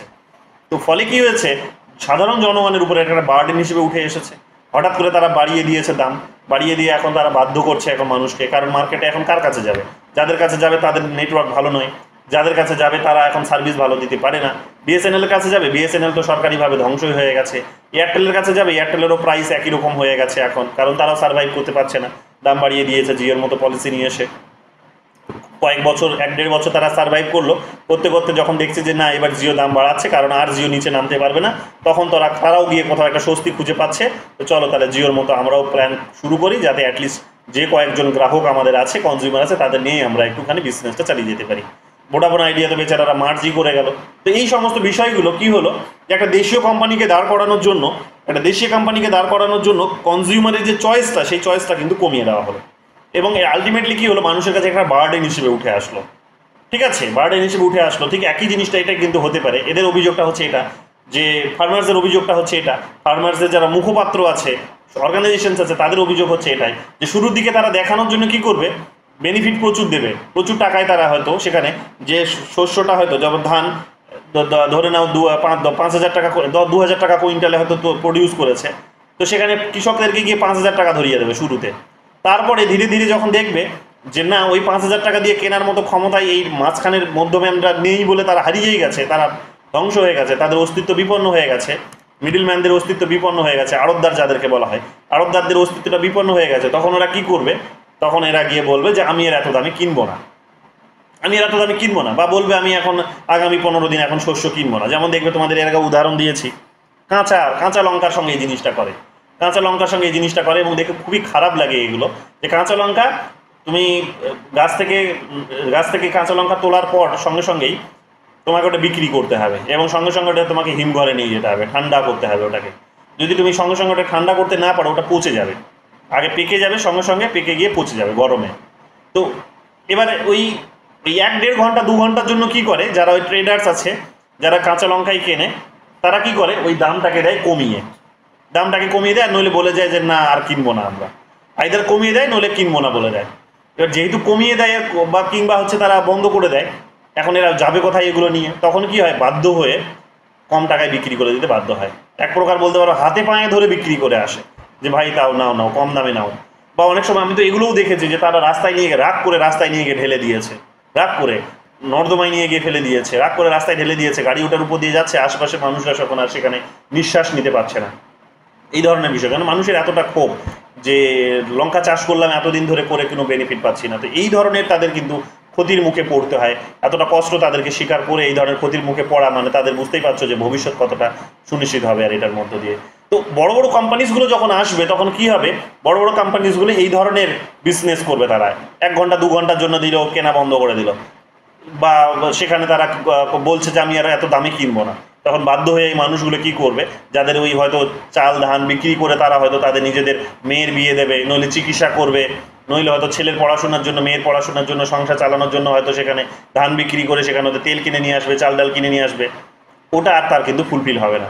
ফলে বাধ্য হয়ে কি করবে, এদের প্রেসারে পড়ে, এদের এই বিজনেস পলিসিতে, হেজিমনিক বিজনেস পলিসির আন্ডারে পড়ে কৃষকরা কিন্তু মারা পড়বে। যেহেতু কৃষকরা মারা পড়বে এই ভয়টা তারা পাচ্ছে, এবং এটাই হয়েছে। ডেভেলপ কান্ট্রিজগুলোর দিকে তাকিয়ে দেখো, এটাই হয়েছে। তো এদের কাছে যেহেতু এই দৃষ্টান্তগুলো আছে, এবং আরও বড় একটা দৃষ্টান্ত হচ্ছে বিহারে এটা করা হয়েছিল। বিহারে এটা করার ফলে বিহারেও এই ধরনের কৃষিভিত্তিক সমাজ তার ক্ষতিগ্রস্ত হয়েছে। এই উদাহরণগুলো যেহেতু তাদের কাছে আছে, তারা কিন্তু সরকারের এই পলিসিটাকে মানতে চাইল না। তারা বলছে যে না, এই বিলটাকে আমরা মানবো না। তারা হয়তো, সরকার বলছে হয়তো যে এখানে আরও বেশি করে কি হবে, ট্রেড হবে, সরাসরি ট্রেড হবে, কৃষক সরাসরি গিয়ে মার্কেটে বিক্রি করতে পারবে, সিঙ্গেল মার্কেট গড়ে তুলবে, কিন্তু এগুলো কিন্তু এতটা সহজ নয়, এবং টেকনিক্যাল অনেক প্রবলেমও আছে। সরকার পলিসিতে অনেক কিছু বলে, কিন্তু বাস্তবে মাটিতে যে কিছু করে না সেটা নিয়ে আমরা ভালো করেই জানি, আমরা ইন্ডিয়ানসরা এটা একেবারে খুব ভালোভাবে অবগত। যে বলা হচ্ছে সিঙ্গেল মার্কেট, এবার কৃষকের দাম, কৃষক যদি ওখানেই ওটাকে বিক্রি করে তাহলে তো সে দাম পাচ্ছে না। যেমন দক্ষিণ দিনাজপুরের কৃষকরা যদি এখন দক্ষিণ দিনাজপুরেই প্রোডাক্ট বিক্রি করে তাহলে সে দাম পাবে না, তাহলে তার অবস্থার কোনো পরিবর্তন ঘটবে না। তাহলে এখন যদি সে দাম পাওয়ার জন্য যদি ভাবে যে আমি, কেন তার বড় ট্রেডার্স ওখানে নেই, বিজনেসম্যান বড় ওখানে নেই, তো ওখানে যাবে কে? তাহলে ওখানকার কৃষকরা কি করবে, মারা পড়বে। কিন্তু তাদেরকে হচ্ছে কি করতে হবে, মানে ওরা কৃষিকাজ করা বন্ধ করে দেবে, যেহেতু ওখানে কোনো ট্রেডার নেই, সরাসরি কোনো বড় বিজনেসম্যান ওখানে যায় না, কারণ বিজনেসম্যান ওখানে গেলে তাদের খরচাটা বেশি হয়ে যায়, তারা ওখানে যাবে না। তো ফলে ওখানকার কৃষি যেটা আছে সেটা সম্পূর্ণ রকমভাবে ধ্বংস হয়ে যাবে। তাহলে এটা একটা জিনিস হতে পারে। আবার হতে পারে কি, ওরা যদি ভাবে যে আমি কলকাতার মার্কেটে এসে বিক্রি করবো, কারণ ওখানে কোনো একটা বেগুন আমি 5 টাকায় বিক্রি করি, কিন্তু এখানকার মার্কেটে সেটা 30 টাকা 40 টাকায় বিক্রি হয়। এখানে যদি আমি সেটা বিক্রি করি তাহলে আমি সরাসরি লাভটা পাবো, কিন্তু ওখান থেকে এখানে নিয়ে আসার জন্য তার জন্য যে ব্যবস্থাগুলো দরকার, কমিউনিকেশন সিস্টেম যেভাবে ওপেন হতে হবে, ফ্লেক্সিবল হতে হবে, অ্যাভেলেবেল হতে হবে, সেগুলো তো নেই। এবং যেগুলো আছে সেগুলো ভীষণ কস্টলি, তো সেখানে তো তার লাভ কিছু হবে না। তো বলা হচ্ছে হয়তো গোটা দেশ জুড়ে একটা সিঙ্গেল মার্কেট গড়ে তুলবে, কিন্তু আলটিমেটলি কোনো মার্কেট কিছু হবে না। এই পলিসির মধ্যে কোথাও বলা নেই যে সরকার সেখানে হয়তো রাস্তাঘাট আরও উন্নত করবে, এই কথাগুলো কোথাও বলা নেই। প্রাইস অ্যাসিওরেন্সের কথা তারা বলেছিল, সরকার বলেছিল যে প্রাইস অ্যাসিওর করবে, তারা এইরকমভাবে প্রাইস অ্যাসিওর করবে, তাদের দামটা অনেক বেশি হবে। কিন্তু কথাটা হচ্ছে এটা তো ফিক্সড নয়, ওটা বিশ্বের মার্কেটের সঙ্গে বড় বড় যখন কোম্পানিজগুলো যখন তাদের প্রোডাক্ট কিনে নেবে, তখন এই প্রোডাক্টগুলো গোটা বিশ্বের বিভিন্ন দেশে যাবে, এবার বিশ্বের বিভিন্ন দেশে যখন যাবে তারা ব্যবসা করবে, তখন ওই দেশের বিভিন্ন পলিটিক্যাল সিচুয়েশন, সেটার উপর আমাদের কোনো কন্ট্রোল নেই। ওই দেশের সোশ্যাল সিস্টেম, সেটার উপর আমাদের কোনো কন্ট্রোল নেই। ওই দেশের কালচারাল সিস্টেম, সেটার উপরও আমাদের কোনো কন্ট্রোল নেই।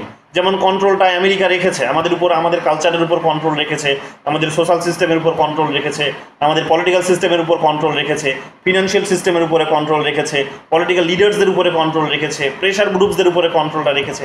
কার উপর কন্ট্রোল রাখেনি সেটা বলো, প্রত্যেকের উপরেই কন্ট্রোল রেখেছে। কিন্তু আমাদের তো সেই কন্ট্রোলটা ওদের উপর নেই এতটা, বিভিন্ন রকমভাবে কন্ট্রোল রেখেছে, ওদের কালচার এখানে এসে বিক্রি করছে তারা, তো ওদের মতো করেই তারা আমরা ভাবছি। ফলে এখানে কোনো ব্যতিক্রমী যদি কালচার না এসে উঠে আসে তাহলে ওদের সিস্টেমের সঙ্গে সেটা ক্ল্যাশ করবে না, তো ফলে ওদের ব্যবসা বাণিজ্য টিকবে, ওদের এত বড় একটা পাওয়ার আছে। আমাদের তো সেই পাওয়ারটা নেই। আমরা যেখানে গিয়ে এগুলোকে বিক্রি করবো সেখানে তো আমাদের এই কালচারাল পাওয়ার, আমাদের social power, political power, military power, financial power, organisational power, এগুলো তো এতটা স্ট্রং নয়। তো যদি স্ট্রং না হয় তাহলে ওই দেশে যদি কোনো একটা ডিজাস্টার আসে, ওই দেশে যদি কোনো political disaster, social disaster, cultural যদি কোনো একটা সমস্যা তৈরি হয়, তাহলে এদের প্রাইসটা কি করে এরা নিশ্চিত করবে? ট্রেডার্সরা তো কিনবে না এদের কাছ থেকে, গিয়ে কিনবে না, এবং কিনলেও সেখানে সস্তায় কিনবে। তাহলে কি করে অ্যাসিওরেন্সটা থাকবে? তাহলে এটা সরকার বলতে পারছেন। যেমন এই মুহূর্তে বাংলাদেশের সঙ্গে যে সিচুয়েশনসটা হয়েছে, বাংলাদেশের প্রোডাক্ট এখন যাওয়া বন্ধ হয়ে গেছে, এখানে কেন, কারণ ইলিশ বন্ধ করে দিয়েছে আমরা নেওয়া, এখন ওখানেও দেখা যাচ্ছে যে সমস্যা হচ্ছে। এই যে বিভিন্ন বিষয়গুলো, এইগুলো কিন্তু উঠে আসলে তখন কৃষকদের অবস্থা কী হবে, খারাপের দিকে পৌঁছবে। তাহলে এগুলোর গ্যারান্টিটা কোথায়? তাহলে পলিসিতে থাকে এক, কিন্তু বাস্তবে হয় আর এক। তো এগুলো কিন্তু আমরা প্রবলেম হিসেবে দেখতে পাবো। ফার্ম সার্ভিস ইনক্লুডিং কন্ট্রাক্টসের কথা বলছে, ফার্ম সার্ভিস ইনক্লুডিং কন্ট্রাক্টস, যে চুক্তি যেটা হবে, চুক্তি সরাসরি চুক্তি ফার্মার্সের সঙ্গে ট্রেডার্সের হবে, সরাসরি চুক্তি ফার্মার্সের সঙ্গে ট্রেডার্সের হবে, বড় বড় বিজনেসম্যানের হবে, কৃষকদের সঙ্গে বিজনেসম্যানের চুক্তি হবে। এবার চুক্তি হলে কি হবে, যে যা প্রোডাক্ট প্রডিউস করবে সরাসরি ওকেই গিয়ে বিক্রি করতে হবে। এবার হতে পারে যে চুক্তি যখন হবে তখন ওকে বলা হলো যে তুমি ধান চাষ করো, তুমি অমুক চাষটা না করে তমুক চাষটা করো, যেটা ব্রিটিশরা করতো, অমুক চাষ না করে তমুক চাষ করো, তো তোমাকে আমি হয়তো কি করব, এত টাকা বেশি দেবো। তাতে এরা হয়তো লোভে পড়ে সেটা করবে, লোভে পড়ে করবে। এবার লোভে পড়ে করলো শুরুর দিকে, তারপরে বলবে যে আরও বেশি করে করো, করার জন্য তো তাকে হয়তো বলবে তুমি ট্রাক্টর কেনো, তুমি অমুক কেনো, তুমি তমুক কেনো, ঠিক আছে। বিভিন্ন ধরনের তাকে যন্ত্রপাতি কিনতে বলবো, যেটা হয় দেখবে, যেমন যেটা বাংলাদেশ যে কারণে দেখবে ডুবছে, তাদের ইকোনমিক অবস্থা ডুবতে পারে, যেটা সংখ্যা করা হচ্ছে। শ্রীলঙ্কা যে কারণে ডুবে গেল, তাদেরকে বলা হলো যে যে তোমাকে লোন দেওয়া হবে, ঠিক আছে, তুমি অমুক অমুক জিনিসগুলো আমার কাছ থেকে কেনো। তাহলে অমুক অমুক জিনিসগুলো যখন সে কিনছে তখন সে কী হবে, তার সিস্টেম নাকি অনেক ইমপ্রুভ করবে, তার ইনকাম নাকি বৃদ্ধি পাবে, কিন্তু আলটিমেটলি সে সেটা চালাতেই জানে না, তার দেশে সেই সিস্টেম নেই। আলটিমেটলি কী হচ্ছে, ওই জমিটাই বিক্রি করে দিতে এক প্রকার বাধ্য হচ্ছে। যেমন দেখলে হাম্মান টোটা এয়ারপোর্ট বিক্রি করে দিতে বাধ্য হলো, লিজে দিতে বাধ্য হলো 99 বছরের জন্য চায়নাকে। ঠিক একই রকমভাবে এখানেও এটাই হবে, যে শুরুর দিকে তারা টাকা দেবে, পয়সা দেবে, ভালো করবে, ধীরে ধীরে বলবে তুমি ট্রাক্টর কেনো, তুমি মার্শাল বসাও, তুমি ইলেকট্রিসিটিটা সরকার তো সাবসিডিগুলো তুলে নেবে, অনেক কিছু এই জিনিসগুলো হবে। যখন হবে তখন সরকারের ওদের পকেট থেকে ওদেরকে ওগুলো করতে হবে, ওদের পকেট থেকে টাকা দিয়ে করতে হবে। যখন ওদের পকেট থেকে করতে হবে তখন টাকা যদি ওদের কাছে না থাকে তখন এরাই এসে তাকে লোন দেবে। এবার লোন যদি কোনো কারণে, যদি বন্যা হলো, খরা হলো, এই ধরনের চ্যালেঞ্জগুলো আসলে কী করা হবে সেটা তো বলা হয়নি, এই লগুলোতে ওগুলো নেই। যে যদি বন্যা আসে, খরা আসে, কী হবে, তাহলে কি ওই বিজনেসম্যান যাকে বিক্রি করবে সে এসে কি তাকে তার লোনটা কি মাফ করে দেবে? না, করবে না। বা সরকার কি তাকে এখানে এসে তার ক্ষতিপূরণ দেবে না। তাহলে কি হবে, সরাসরি তুমি ওটা ওদের দুজনের ইস্যু হিসেবে ছেড়ে দিলে আলটিমেটলি যেটা হবে সেটা হচ্ছে, যখন ট্রাক্টরের বিল সে শোধ করতে পারবে না তখন ট্রাক্টর তুলে নিয়ে চলে যাবে। যখন ট্রাক্টর তুলে নিয়ে গিয়েও তার লোন শোধ হবে না, তখন জমিটাই তখন সে কিন্তু তখন দখল করবে। দেখলে তোমরা নিশ্চয়ই সিনেমাটা দেখলে, কি একটা সিনেমা বেরিয়েছে না এর, শাহরুখ খানের, কি নাম সিনেমাটা? জামানে তোমরা দেখলে জিনিসগুলো। তাহলে এই প্রবলেমসগুলো সেখানে কিন্তু উঠে আসতে পারে। তাহলে কি করে এদের এদের এদের কি করে এই সার্ভিসটা বেটার হবে? আবার দেখো এখানে এমন শর্তও রাখা হয়েছে যে যখন কন্ট্রাক্ট করা হবে, যখন কন্ট্রাক্ট হবে এই শর্তগুলোও রাখা হয়েছে যে কন্ট্রাক্ট ওদের দুজনের মধ্যে হবে, এবং এই কন্ট্রাক্টগুলো কখনো কিন্তু এটা কিন্তু ওই জাস্টিসিয়েবল নয়। জাস্টিসিয়েবল মানে বিচারযোগ্য নয়। তোমার দুজনের মধ্যে কি কন্ট্রাক্ট হয়েছে তোমরা দুজনেই বুঝবে, এটার জন্য তুমি অভিযোগ বা আদালতে এসে করতে পারবে না। এই ধরনের ইয়েগুলোও রাখা হয়েছে, প্রভিশনসগুলোও রাখা হয়েছে। তাহলে বোঝো, তাহলে দেশের বিচার ব্যবস্থার আর কি প্রয়োজন, বিচার ব্যবস্থাটা তুলে দিলেই হয়। একটা মানুষ যদি একটা মানুষ ঠকাতে পারে, এটাও তো হতে পারে, ঠকাতে পারে তো তাকে তো তার সঙ্গে তার প্রতারণাও হতে পারে, কিন্তু সে কোনো রকমভাবে বিচারের যদি শরণাপন্ন না হতে পারে, তাহলে তাকে তো বছরের পর বছর তাকে তো এক্সপ্লয়েট করা হবে। একটা সময় জমি বাড়ি বিক্রি করে দিয়ে সুসাইড করতে বাধ্য হবে, যেটা হচ্ছে, যেমন ফার্মার্সের সুসাইডটা দেশের মধ্যে বেড়ে গেছে। তাহলে এই জাস্টিসিয়েবল নয় এই কথাগুলোও যখন তুমি ঘুরিয়ে ফিরিয়ে বলার চেষ্টা করছো, আলটিমেটলি এটা কিন্তু কোনো রকমভাবে ভালো কন্ট্রাক্টের উদাহরণ নয়, এগুলো খারাপ কন্ট্রাক্ট। তো এগুলোকে কিন্তু ভালো করে বুঝতে হবে। এগুলোর বিরুদ্ধে এই কারণে কিন্তু এরা প্রতিবাদ করেছে। Stock limits for essential commodities, stock limit রেখেছে এসেনশিয়াল। আবার এটাও এরকম বলেছে, সাধারণ বিষয়টা হচ্ছে এটাই, এরকম বলেছে এক, করেছে আর এক। সাধারণ বিষয়টা হচ্ছে এটাই, যেটা করতে চেয়েছিল সেটা হচ্ছে যে আগে যেমন স্টকের উপর লিমিট ছিল, তুমি এর বেশি 10 কুইন্টাল 50 কুইন্টাল একটা সাধারণ সংখ্যা বলছি বোঝার জন্য, তার বেশি তুমি রাখতে পারবে না। যদি রাখো তাহলে কি হবে, তাহলে তোমার নিজস্ব হেজিমনিটা এস্টাবলিশ হয়েছে সেটা প্রমাণ হবে। এবার হেজিমনি তোমার এস্টাবলিশ হয়েছে মানে কি হবে, মার্কেটে একটা অস্থিরতার পরিবেশ তুমি তৈরি করতে পারো। তাহলে এই লটা আসার আগের সিচুয়েশনসটা কিন্তু এটাই, যে তুমি হেজিমনি এস্টাবলিশ করতে পারবে না, অ্যান্টি হেজিমনি কতগুলো ল কিন্তু এখানে আছে। কিন্তু এই আইনটা আসার সঙ্গে সঙ্গে বলা হয়েছে যে বিজনেসম্যানরা, বড় বড় বিজনেসম্যানরা, ইন্ডাস্ট্রিয়ালিস্টরা, তারা চাইলে যত খুশি তারা স্টক করবে। এবার যত খুশি তারা যদি স্টক করে, এত যদি তাদের ক্যাপাসিটি দিয়ে দেওয়া হয় স্টক করা, তাহলে তারা নিশ্চিত হেজিমনি এস্টাবলিশ করবে। নিশ্চিত করবে। কেন? কারণ তাদের তো চায়, যা তারা তো ব্যবসায় ইনভেস্ট করছে তাদের লাভের কারণে, এটা তো নিয়ে তো কোনো সন্দেহ নেই।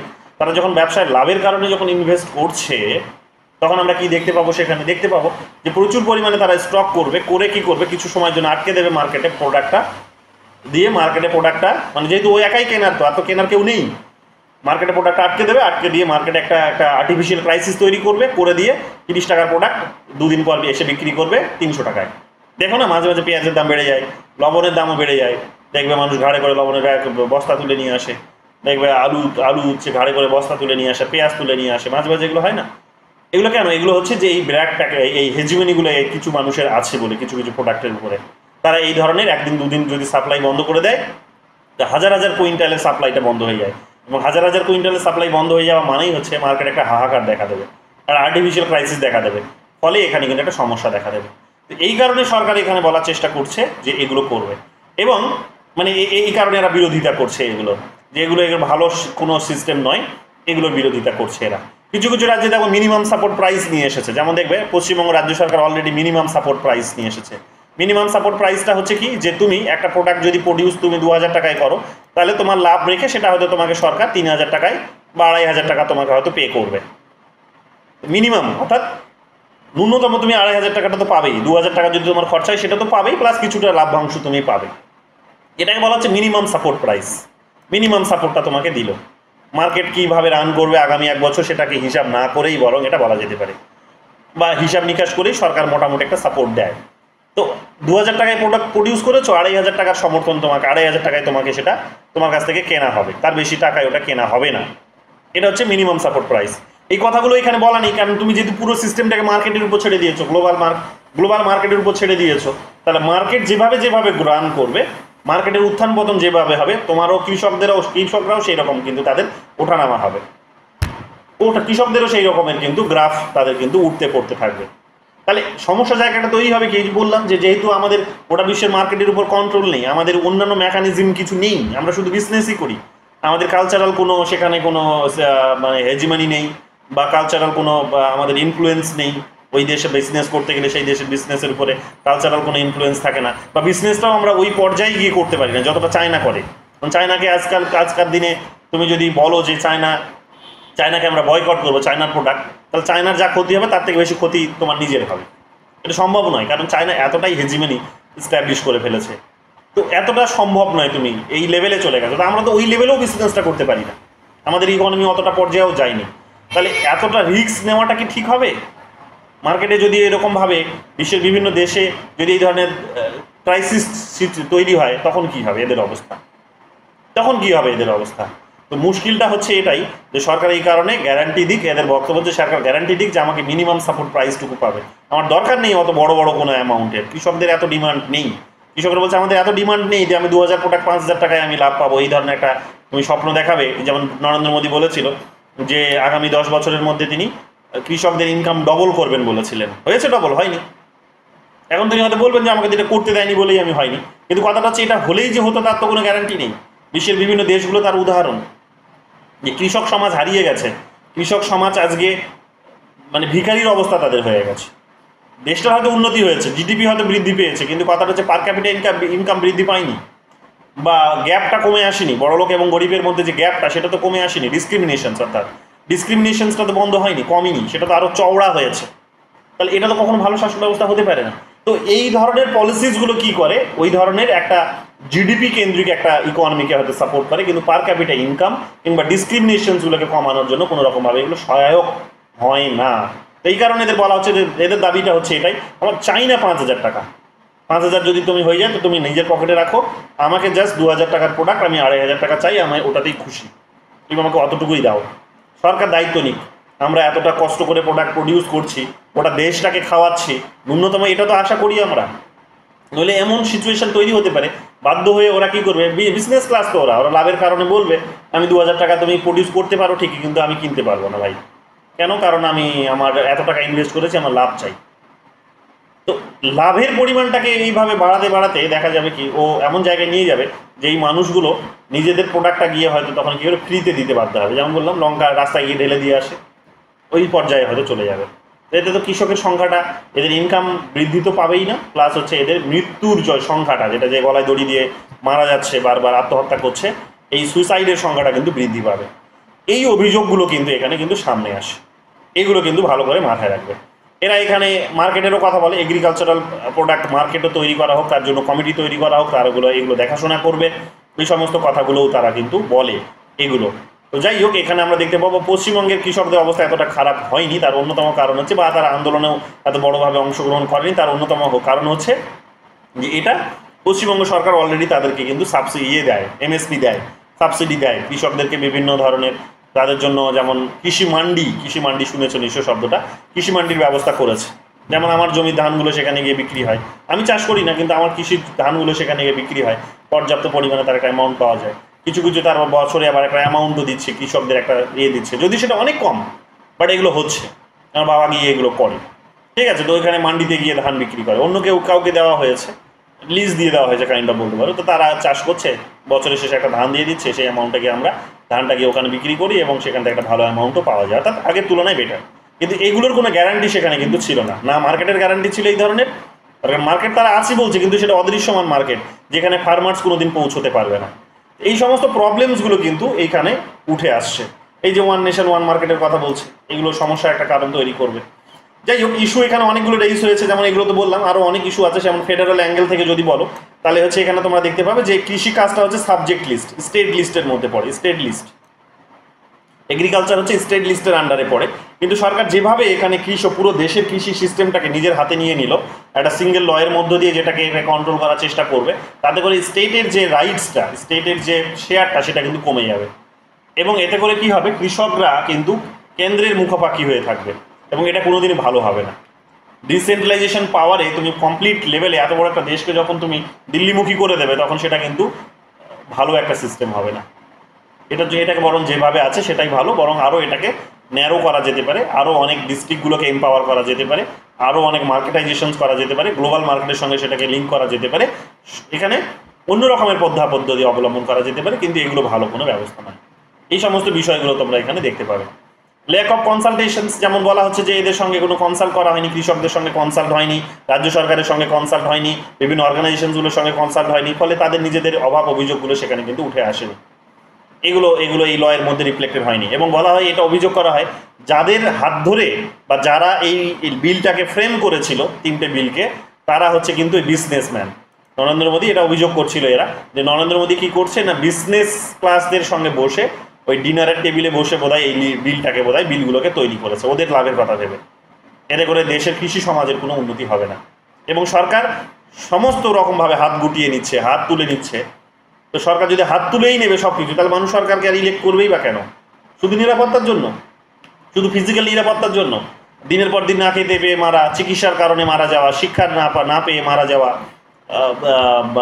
বিভিন্ন সোশ্যাল প্রোগ্রামসগুলো থেকে বঞ্চিত হওয়া, আরও যেটাকে সোশ্যাল সিকিউরিটি বলা হচ্ছে, সেগুলো দায়িত্বটা কে নেবে?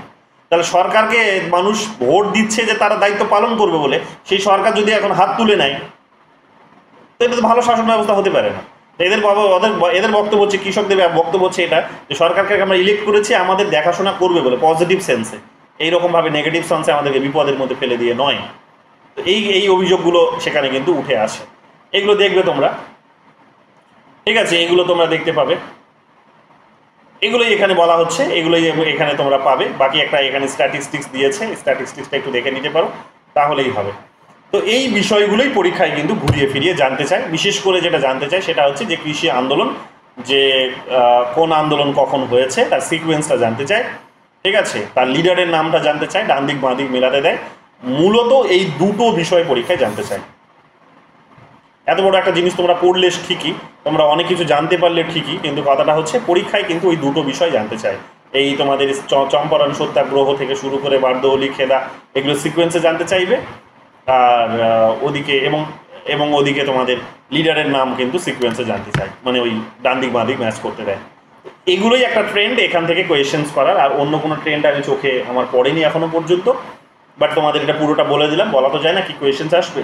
তো ভালো করে এটা দেখে নিও, এই 2-3টে বিষয় ভালো করে, বিশেষ করে এগুলো মুখস্থ করে নাও, এক্ষুনি সিকোয়েন্সে লিখে রাখো। এগুলোই পরীক্ষায় তোমাদের আসবে, এবং দেখো যা আসবে এখান থেকেই সব কমন পেয়ে যাবে। বোঝা গেছে? ক্লিয়ার হয়েছে? কনসেপ্ট ক্লিয়ার করতে পেরেছি? স্থাপিতা, কনসেপ্ট ক্লিয়ার হয়েছে? Yes sir. আচ্ছা, কৃষি আন্দোলন সম্পর্কে এগুলো জানতে আগে, কৃষি মুভমেন্ট না সম্পর্কে? স্যার, অনেক কিছু দেখতে জানতে পারলাম, মানে পিভিভি স্যার তো করিয়েছিলেন আগের সেমিস্টারে এই সোশ্যাল মুভমেন্টস ইত্যাদি, তো ওর থেকে কি অনেকটাই আইডিয়া ছিল।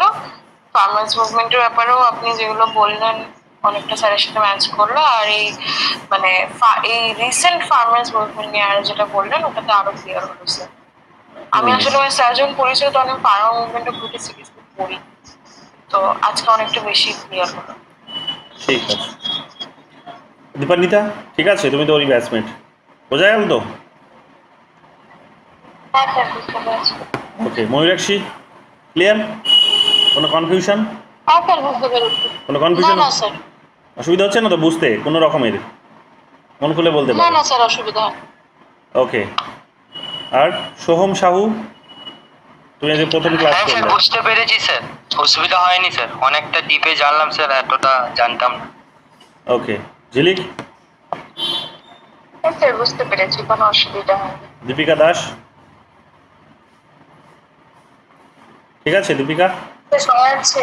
হ্যাঁ হ্যাঁ শোনা যাচ্ছে। হ্যাঁ স্যার, বুঝতে পেরেছি। ওকে, আর আর কে আছো? অনিন্দিতা, ক্লিয়ার?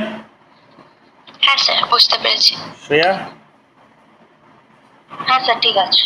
সমৃতা? ওকে, সোহিনী? হ্যাঁ, বুঝতে পেরেছি স্যার।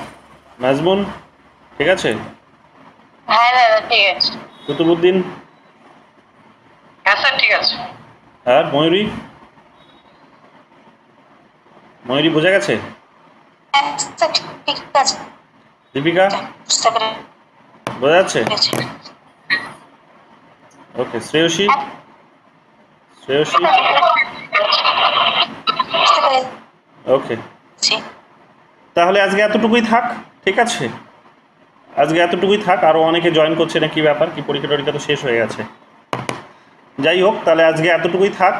আগামীকাল আমি কিছুক্ষণ বাদে তোমাদের ইনফর্ম করছি গ্রুপে। আগামীকাল তোমরা এখান থেকে যে PYQsগুলো আছে সেগুলো সলভ করে ফেলো, সন্ধেবেলা অ্যানালাইজ করা হবে, এবং যদি পারি এই সোশ্যাল মুভমেন্ট এবং নিউ সোশ্যাল মুভমেন্টের মধ্যে যে পার্থক্যগুলো ওগুলো একটু বলে দেবো তোমাদের ছোটো করে, কারণ ওখান থেকে কোয়েশ্চেন্স আসে। তো কালকের ক্লাসে হয়তো ওটাও হতে পারে। হ্যাঁ, তো এই আর কি, আমি গ্রুপে ইনফর্ম করে দিচ্ছি কোয়েশ্চেন্সগুলো অ্যাড করার পর, ঠিক আছে? আমি মেটেরিয়ালটিও পাঠিয়ে দিচ্ছি যে এটা পড়ালাম এখন, প্লাস আমি আগেও ওইগুলো তোমাদের PDF দিয়েছি, মানে মেটেরিয়ালটা দিয়েছি তোমাদের কাছে আছে, যাদের কাছে আছে তারা ওখান থেকে পড়ে নিও, আর যাদের কাছে নেই তারা আমি গ্রুপে দিয়ে দিচ্ছি আজকে, এটা দেখে নিও। আর যারা নতুন অ্যাডমিশন নিয়েছো, যারা পাওনি এখনও, তারা জানিয়ে দিও, সোমবার আগামীকাল চেষ্টা করা হবে আগামীকাল পাঠিয়ে দেওয়ার, ঠিক আছে? বাড়ির অ্যাড্রেসে পোস্টাল অ্যাড্রেসটা দিয়ে দিও, বাড়ির অ্যাড্রেস পাঠিয়ে দেওয়া হবে, ঠিক আছে?